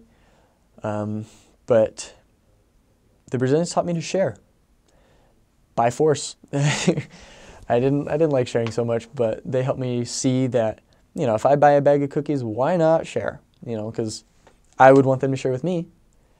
And so they really taught me to love and to share and to just give more freely. They taught me to be humble, to realize that it's okay not to be the smartest person in the room, which I always felt like I had to be. I felt like I had to keep up this image. But they taught me to it's okay. You don't have to be that way. You can just be who you are and be proud of that. It's fine. So I love them so much for that. I do remember specifically one experience, the end of my mission, pretty sure it was my last transfer, either last or second to last. We were at a zone conference or something, And so there was another American there, and he had gotten some candy from home, Sour Punch straws. Oh my gosh, saved my life that day. Sour Punch straws are amazing. But he was only sharing with the Americans. He was like, because, the Americans, we stick together, whatever. And he felt like they would appreciate it more than the Brazilian would. And so one of the Brazilian missionaries asked him for a piece, and he said, no. And I just became infuriated in that moment. I was like, how dare you? If he had been in your situation, if he had received his favorite candy from home, he would give you, and if you asked for some, he would give you the last piece. And that's true. That's how they really are, the Brazilians. I love it. And I said that. If you were in the same, if your situation was switched, he would give you the last piece. Just out of love and out of humility and selflessness. And I realized that, I had really gained that attribute of humbly wanting to share, being okay with other people having what I have. I might have come off a little harsh to that American. I talked to him about it later, and we got it squared away, whatever. But I'm glad for what the Brazilians taught me. I love them so much. They taught me to work hard. They taught me to love. And I know that I needed them. Talking about what I learned from my mission could take hours. It could take days, and I'd just be sitting in front of this camera for forever. But I learned a lot. There were a few significant points that really changed me as a person. So the first one was really actually understanding what free agency is. So I got into this theme for a while on my mission about it's your choice, like you choose. I always hated it when people would say, it's just the way I am. I don't like when people say that, because you can change so much about yourself. People don't realize that in one moment you can change who you are. You can change who you have made yourself. And I love that. And that's what God has given us with free agency. And so I learned about choices. I learned about making the hard decisions, making the easy decisions, just that, I can wake up in the morning and decide to be happy. I can wake up in the morning and decide to, overcome every single temptation that day. And it's tried, tested, and true. Like, I taught myself to choose what's right. Obviously, with the help of, my parents and all my learning experiences with the Spirit, and with Jesus Christ. But I know that in the end, it is my choice. I decide to do what's right. I decide to be happy. I decide to be respectful, humble, caring. Such small decisions are what make us who we are. And so we can decide to be a different person, to be a better person. And I love that. And I preached that so much. One of my companions hated me for it, but I told him every day that it was his choice to be a better missionary. It caught on eventually. So I love being able to choose. And I'm so glad that I learned that lesson on my mission. Another big lesson was about taking initiative. In one of my areas, called Fonseca, I was with one of my best companions, Elder Martinez. Beautiful soul, that guy.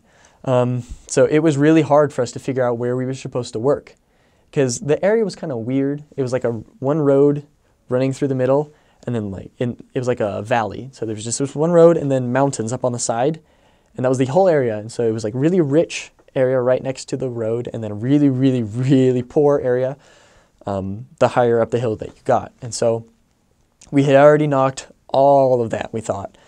Up on the mountains, there was never any success down below in the richer areas.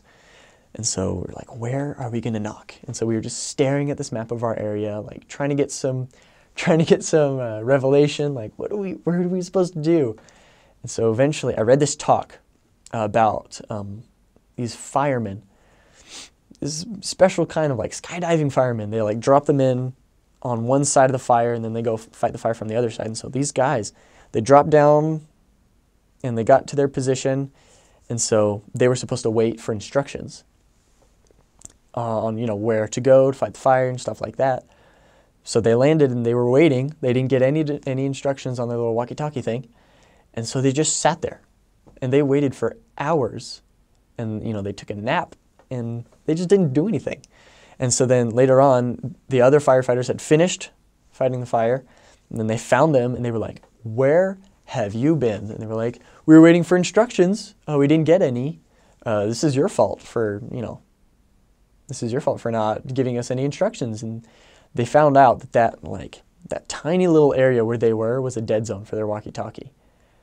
And so if they had gone 100 feet in any direction, even the wrong direction, they would have immediately gotten the instruction that they needed. And so, going the wrong way for 100 feet and then getting the right instruction would have been better than just sitting there, even though they would have had to retrace their 100 feet's worth of steps. It was that day when we were trying to find out where should we go, and I read that talk. It was in one of the church magazines, and I just knew that we had to go somewhere, decide on a course of action, and if we needed a course of correction, then the Lord would give it to us some way.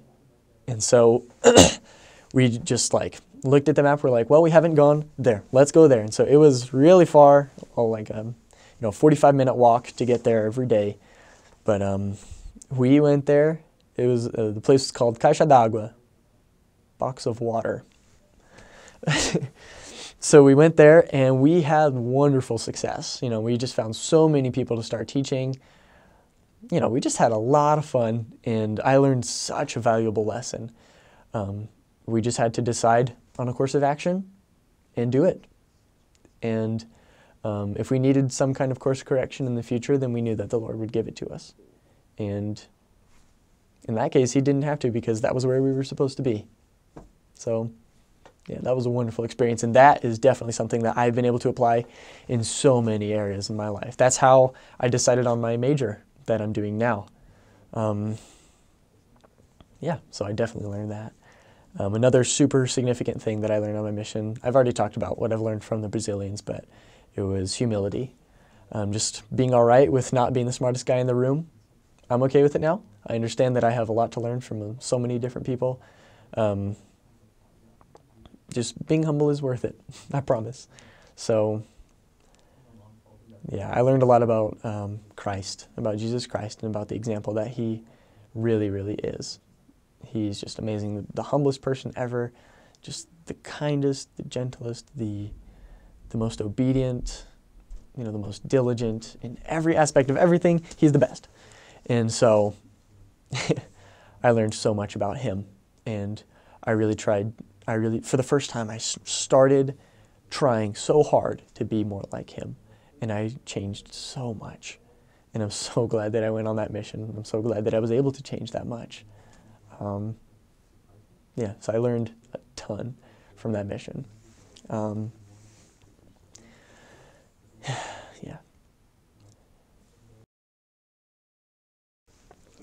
So in talking about my mission, I think that it is appropriate for me definitely to bear my testimony about Jesus Christ, but in the way that I learned it there, which is in Portuguese. So here goes.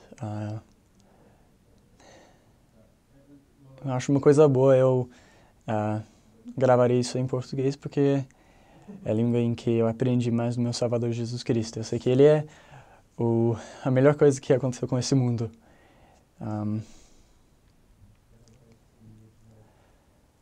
Eu adoro tudo que Ele me ajuda a fazer. Ele me capacita, porque eu sei que sem Ele eu não sou nada, né? É por causa dele que eu posso mudar, que eu posso fazer as pessoas pararem de dizer que é simplesmente desse jeito que eu sou, porque eles são muito mais, né? Mas é por causa de Cristo que podemos mudar e melhorar. Eu adorei minha missão. Eu adorei ajudar as pessoas do Brasil a aprender de Jesus Cristo, a aprenderem dele e da igreja dele. Eu sei mesmo que a igreja dele é a igreja de Jesus Cristo dos Santos dos Últimos Dias. Sei que quando nós somos diligentes, nós podemos conseguir qualquer coisa que quisermos. Sei que não há nada que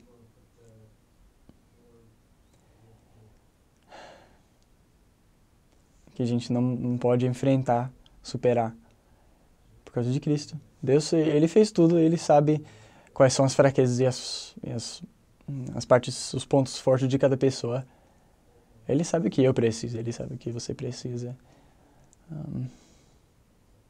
Ele sabe de tudo, né? Eu sei que nós temos um profeta vivo hoje na Terra, o nome dele é Russell Nelson. Ele fala realmente por Deus. Sei que o livro de Mormon é mesmo a palavra de Deus, igualmente a Bíblia.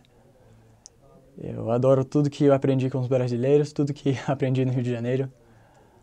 E eu sinto muito falta, tenho muita saudade de tudo que ela tem. Eu fico muito feliz quando eu posso pensar no que eu aprendi no Brasil. Aprendi muito. Eu sou uma pessoa mais humilde, sou uma pessoa mais corajosa, uma pessoa melhor, simplesmente por causa daquele lugar, por causa daquele tempo, aqueles 2 anos. Sei que eu sou nada sem o Salvador. É isso que eu quis compartilhar com vocês. Se você sentir que você está numa parte da sua vida em que está difícil, onde você sente que não há jeito de escapar, de fugir, que não há jeito de superar, saiba que você pode, que sempre tem aquele caminho, que é Cristo. Que você pode aprender sobre ele na Bíblia, no livro de Mormon, ao orar simplesmente, e você vai sentir uma força na sua vida, porque eu tenho sentido isso. Eu estou sentindo isso agora, estou no meio de um tempo muito difícil, mas estou seguindo no coração, estou seguindo a Ele, estou sentindo melhor já. Eu sei que você pode também. E é isso. Em nome de Jesus Cristo, amém. So yeah, if you understood that, then good on you. So, my mission was really long. It was 2 years, just like all the other ones. But I think that something that made me most excited about coming back was being able to see my friends again, because I loved them so much. Cried like a baby when I had to leave them. That was probably the hardest part about leaving BYU the first time. But coming back, it was like none of us ever left.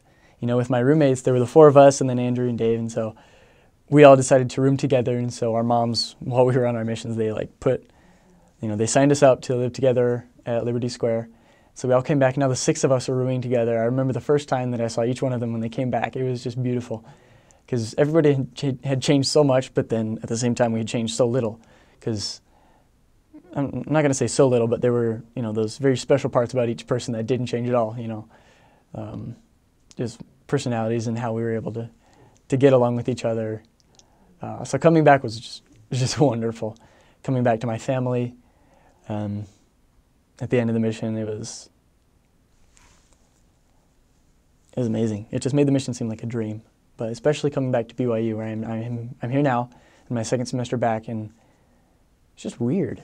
It's like the mission was a dream, and I know I went there and I did a lot of stuff, but now I'm back. And my friends are here too. They did the same thing. Like, they went to California, Russia, Nevada, DC, Argentina, Taiwan, Thailand. I went to Brazil, and everybody's just gained so much. And we're all here just helping each other become better. And I love that. And so, but I do notice that everybody has a lot better work ethic. A lot less video gaming, a lot more homeworking is going on. And I think it's pretty good. So yeah. So coming back to BYU, I knew that I would have to get a job. And, I worked for my dad my whole life just doing construction. which I learned my lesson. I did learn a lot about construction, a lot about management. I learned that it's not for me. It's okay. But I had to get a real job. And so I went to doTERRA.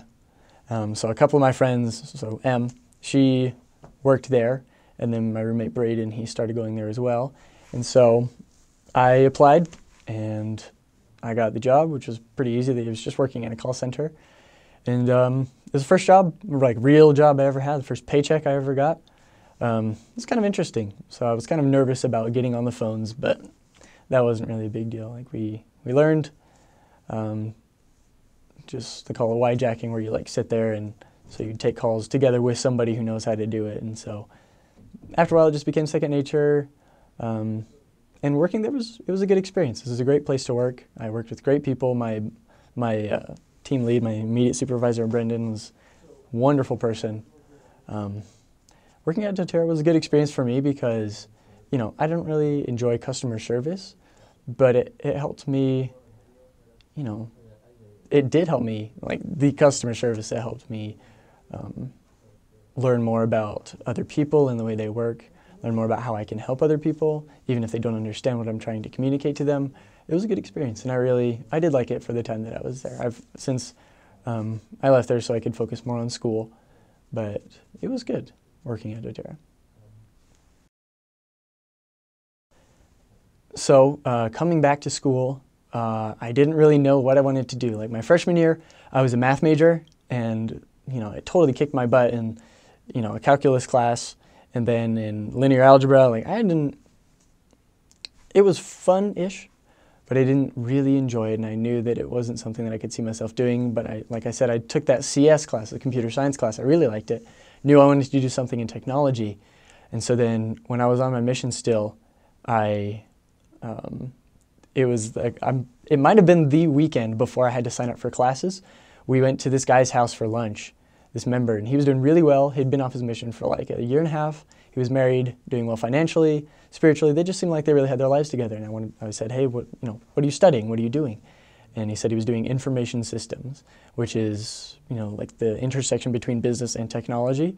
And even while in school, he was working as a programmer. And so I was like, wow, that sounds amazing. And so I decided to try that track. And so I signed up to take some information systems classes. And when I came back in the fall, I was taking a couple of those classes, so IS like 110 and 201, and then some of the business school prerequisite classes. And it felt right. The more that I learned about IS, the more I learned about programming, the more I enjoyed it, the more I wanted to keep learning about it. And so it was really interesting how the Lord put that guy in my path, and I really feel like this is what I'm supposed to be doing. So it's what I'm studying now. I'm in the third IS class right now, and I'm applying this summer. So I think IS mixed with, the business school prerequisites they've been pretty fun.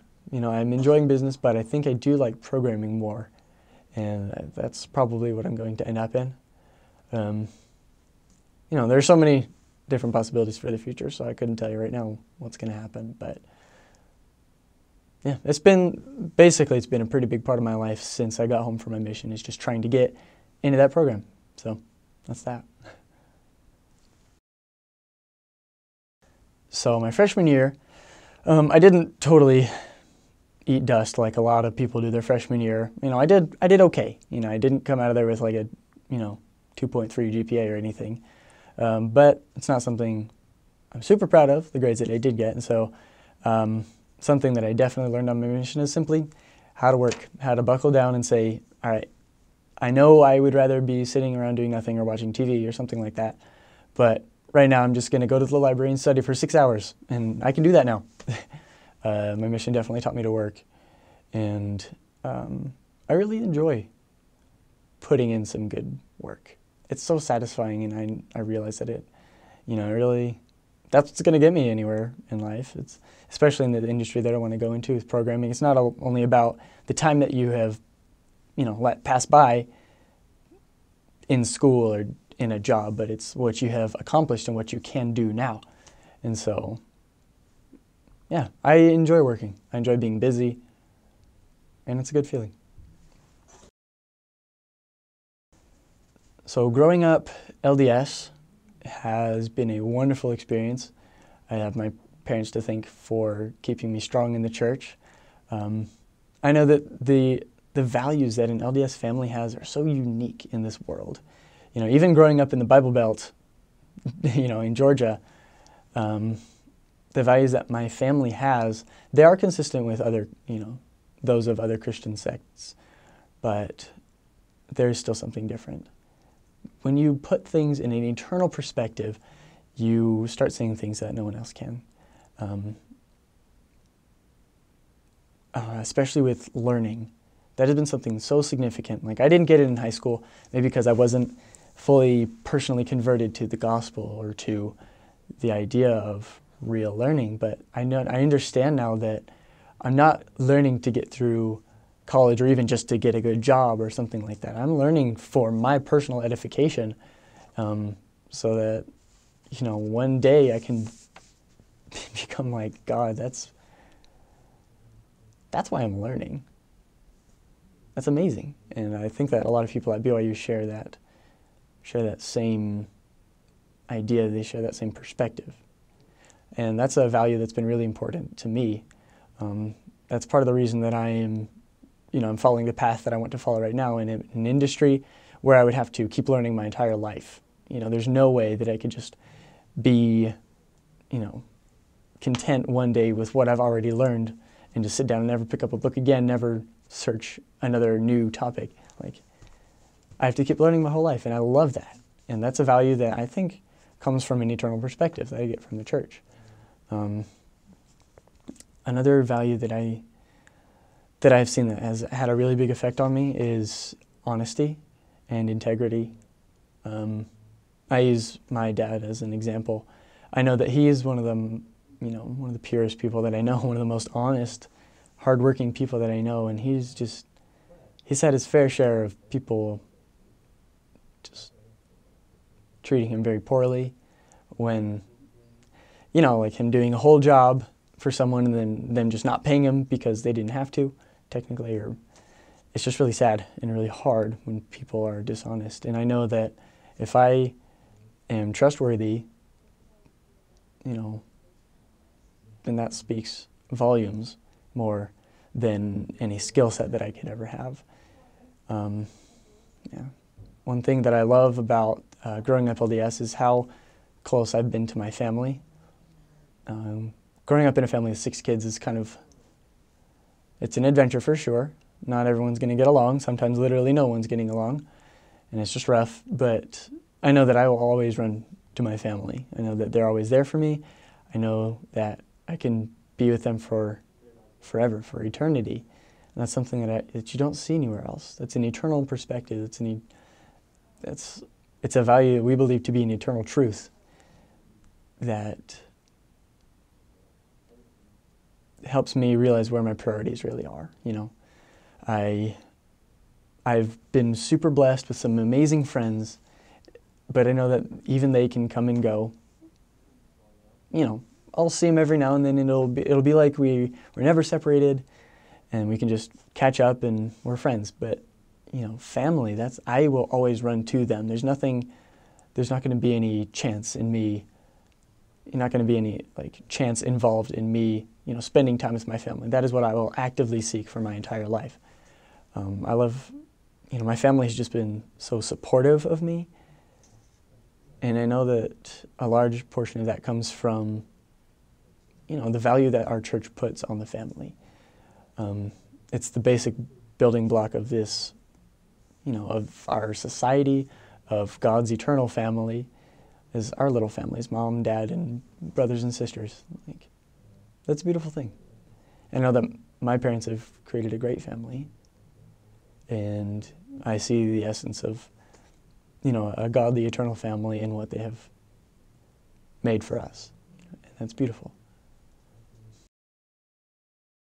So growing up LDS has taught me a lot about happiness.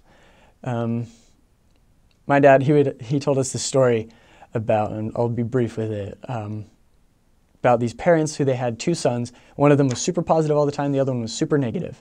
So just to test and see, you know, why they were that way, the parents, let's say it was for Christmas, so the parents, they brought the boys to a horse stable, and they gave the super pessimistic one a beautiful new horse. And so they opened up the stable for him, and he saw this horse, and he goes, "It's the wrong color." And so they're like, well, that didn't work. And then they open up, and so for the super happy kid, they opened up the stable, and it was a horse stall full of poop, horse droppings, you know. And he just jumps in and starts digging, and they're like, "What are you doing?" He said, "Well, with this much poop, there has to be a horse in there somewhere." And I love that story, just because, you know, it's a ridiculous example, but the kid was just so positive and so happy that he thought there was a horse in a giant pile of poop. You know, we can be ridiculously positive. We can be ridiculously happy no matter what. You know, life has thrown some tough stuff at me. It's thrown a lot tougher stuff at other people in my family. But real happiness comes from living and following the teachings of Jesus Christ. And even if we get, a horse stall full of poop instead of a beautiful new horse, we can be happy about it. It'll at least make a good joke later. I don't know. I know that happiness is worth it. It's a choice. I can wake up on the wrong side of the bed, but if I tell myself, no, stop, today you're gonna, fake it till you make it, pretend you're super happy, and I'll just pretend, and then I will end up happy. Because it's literally a choice, and I love that. I love that I'm the one who decides if whether or not I am happy, whether or not I am content with my life. And I love teaching about that. I would teach about that a lot on my mission, about how we decide to be happy or not. And I think that perspective and that idea really is widely preached in the church, because the saints have always been a joyous people, And I think that reflects in my family. I see they're so happy. I see how many difficulties that my family has been put through, and they're so happy, and they're just a wonderful people. And I know that has come from following the teachings of Jesus Christ. So my whole life, I've been in this church. I've been a Mormon, part of the LDS church. I've been really good at just kind of, I'm not going to say taking for granted the things that means, being a Mormon, but I never challenged anything in the church. I never said, just for spite, like, I don't think that's true. I just accepted it all. But that never really gave me a solid testimony in the church. And so growing up, I did feel kind of bad. Like, I would go to church. Obviously, I would just follow my parents there. And I always knew deep down that I would do this my whole life, even if I didn't have an extreme conviction about it. I knew that was something that I could bring myself to do, just because that's how I was raised, and because it's good values, even if it all goes to dust and it's all, God forbid, it would all, just be wrong. It's great values, and it's created a wonderful life for me. But that being said, I never really had a super firm testimony. I was really just relying on my parents' testimony, on the testimonies of prophets and apostles, like other people who've come before me and had these wonderful experiences. I was just saying, well, they've had those experiences. That's wonderful. It must be true, And even like before I left on my mission, I never really had something that big. I had personal spiritual experiences, but they were small. They were few and far between, like EFY and like conferences and some testimony meetings and things like that. But I never really found within myself a conviction, And it took me a long time. It really did. And that was a very hard thing for me. It became something very hard for me, especially on my mission. I knew that I could tell people that I believed the Book of Mormon was true. I could tell them, I even knew that it was somehow inside me, but I didn't feel a strong conviction about it. And that was hard. And it took me a long time to develop that. And I really developed it when, through my intense personal study, but not just studying the scriptures. It was, there's a section in the missionary manual, it's called Preach My Gospel, about attributes of Christ. simple adjectives that describe Jesus Christ, with a description of how it describes him, some scriptures to back that up, and then how I could apply that in my mission and in my life. And I started, working really hard to be, some of those things, more honest, more humble, more patient, more diligent, and, that along with an intense study of the scriptures, specifically of Jesus Christ in the Book of Mormon. Like in Mosiah when Abinadi quotes Isaiah talking about Jesus Christ, or in 3rd Nephi when Jesus Christ comes and visits the Americas. That is where I found my testimony. That is the part that I love studying the most of anything. And so that combination of me learning about Jesus Christ and trying to become more like him in my life, that is what gave me my conviction. And that is what helped me build and create my testimony. And so growing up LDS, I did not, I was told that I could do that and I should do that, but I never did it. And then until, I was on my mission, and that's when I did it, and that's when I found that conviction. And, I can stand with all those other people that whose testimonies I had been feeding off of my whole life, like my parents and the apostles. I can stand with them and say, yeah, I do know it now. I don't need someone else to tell me that. And even if it all falls down, it won't. Even if other people have these crises of faith, I know that I won't. I know that, even if I do have something like that, I know that I can turn back to that conviction that I received from the Holy Ghost.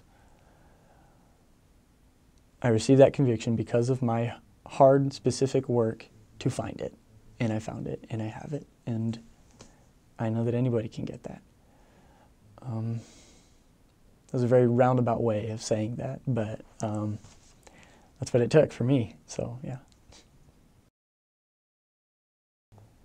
All right. Well, after everything, I know that Jesus Christ is the most important person or subject or, the most important that anybody could bring up or talk about or think about. The end all be all, words don't do justice. I know from my personal study and from my personal strivings to become like him that Jesus Christ is my Savior. I know that he didn't just suffer for what I did wrong. He suffered for all of my infirmities. Infirmity meaning a flaw in my character, a flaw in my abilities, a flaw in any part of me. That's what I think is an infirmity. I know he suffered for those things, and he lived them with me somehow through his atonement. I don't understand the how, but I understand the why and the what he did.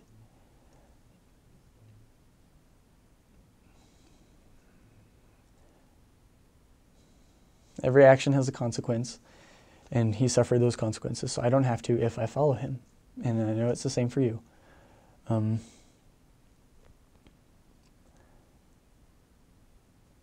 I love that I can choose to do what's right. I love that if I do what's wrong, then I can get better. And I know that Jesus Christ suffered for me.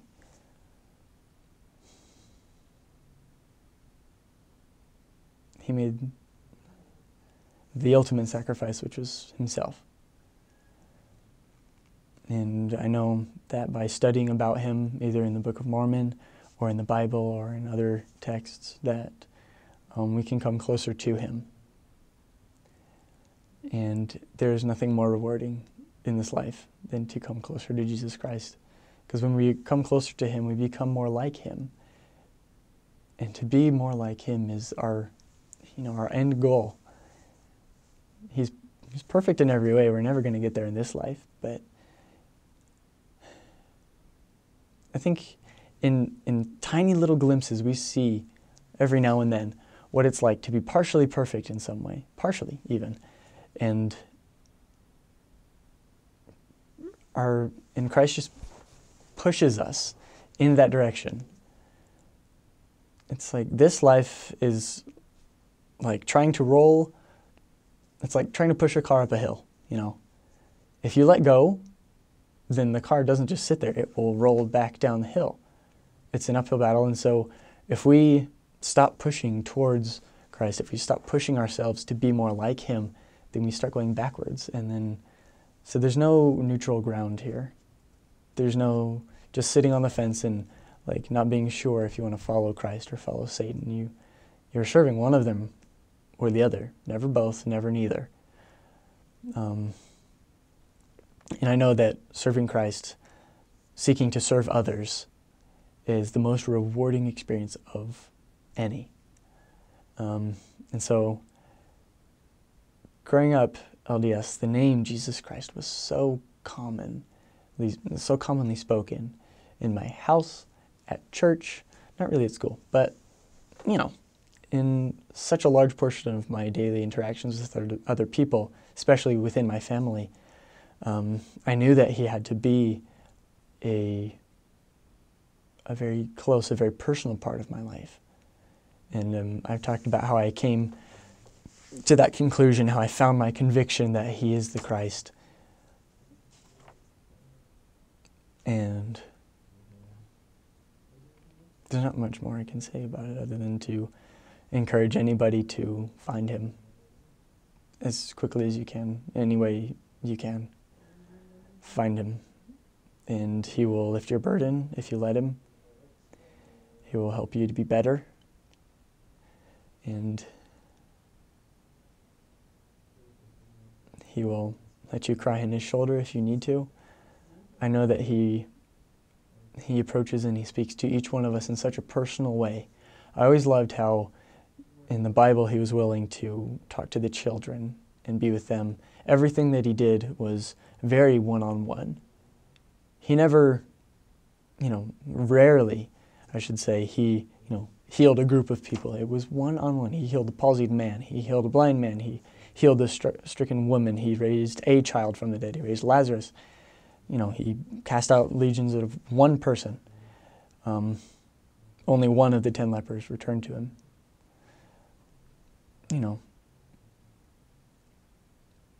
He sees each of us as we are, and he wants us to come to him as we are, only wanting to get better. I love this story of when he was among the Nephites in the Book of Mormon, how he talked to every single one of them, one by one, because that's how he talks to me. With some, I love imagining it, how I can just picture him. There are some people he would have gone up and they would have clasped hands and hugged and just looked at each other and smiled and laughed. And there are others who he would just have hugged and they would have put their head down on his shoulder and cried because that's what they needed and that's what he can give. He knows us all so perfectly. I don't know how I would greet him. I'd like to think that it would be a very happy thing. I know I would cry for sure. But he knows how I need to be comforted. He knows exactly how you need to be comforted, and he is just amazing. We never give him enough credit. I just know that he takes us as we are if we're willing to change, and he makes us something better. It's beautiful. So I could talk about this for a long time, but I know that Jesus Christ is my Savior and yours, and I know that he is there for us. When we need him, we just need to seek him out, and we will find him. That's that. So, growing up in the church, with my family, with all of the experiences that I've had, with a mission, with school, with how insanely I have been blessed, if I could give one message to anybody, it would just be to not give up. And I know that's the cheesiest thing ever, but there are so many more things that you can not give up on, Life is hard, but, life will get you down, of course. Like Rocky said, ain't nobody going to hit as hard as life. But it's not about how hard you can hit. It's about how hard you can get hit and keep moving forward. It's about how much you can take and keep moving forward. And I love that. That was perfect for me as a runner, for me on a mission, well, as a runner, just because you beat yourself up and, you never have a perfect day. There's no such thing. It's about pushing your limits and not giving up ever. A mission is about not, you get rejected hundreds of times, so much every day. And you just take them in stride and you learn from them. And,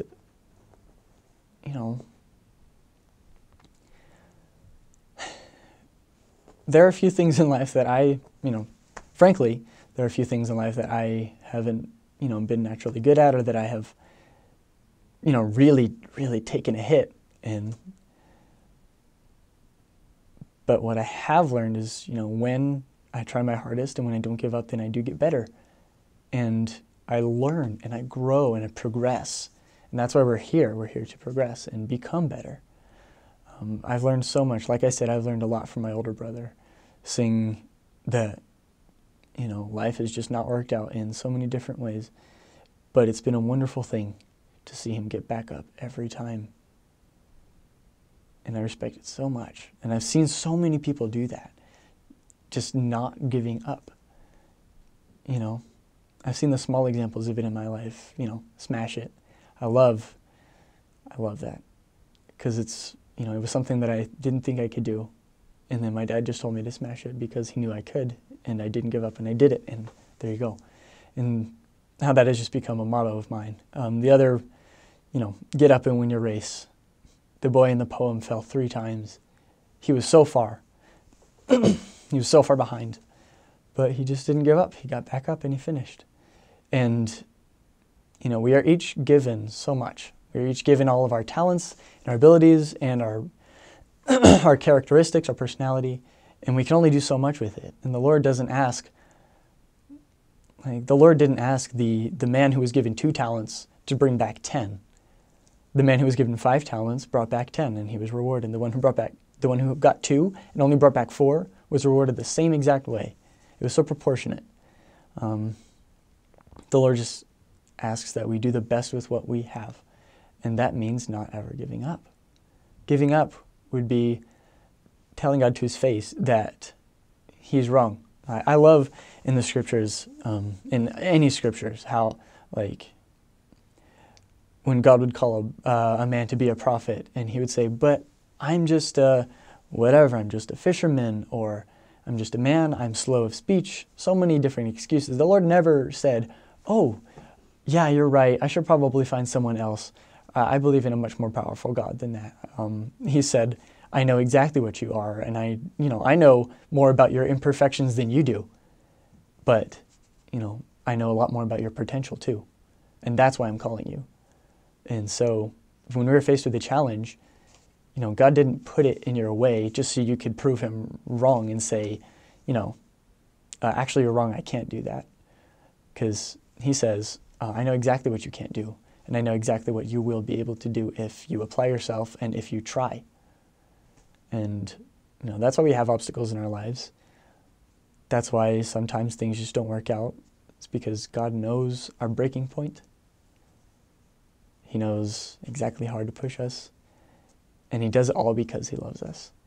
And so the only way to lose at anything is to give up. And so if I can give any message to anybody, it's don't give up. And just trust in the Lord, trust in yourself, believe that because of Jesus Christ that you can do better.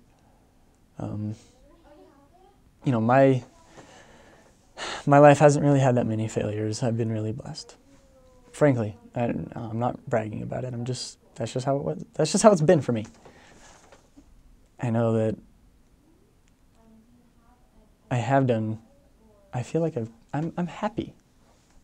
I'm just happy.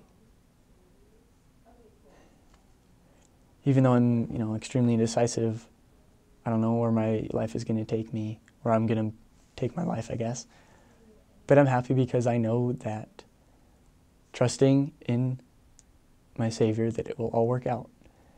And I've learned that in so many different ways from growing up LDS. I've learned that from running every day for, 10 years.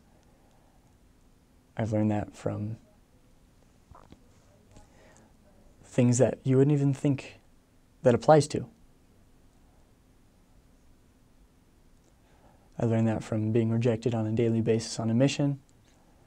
I've learned that from learning to work hard in school. I just know so well that the Lord loves me and that He wants me to be a better person. So, yeah, I don't really know how to finish this except saying that that's my life, that's my story.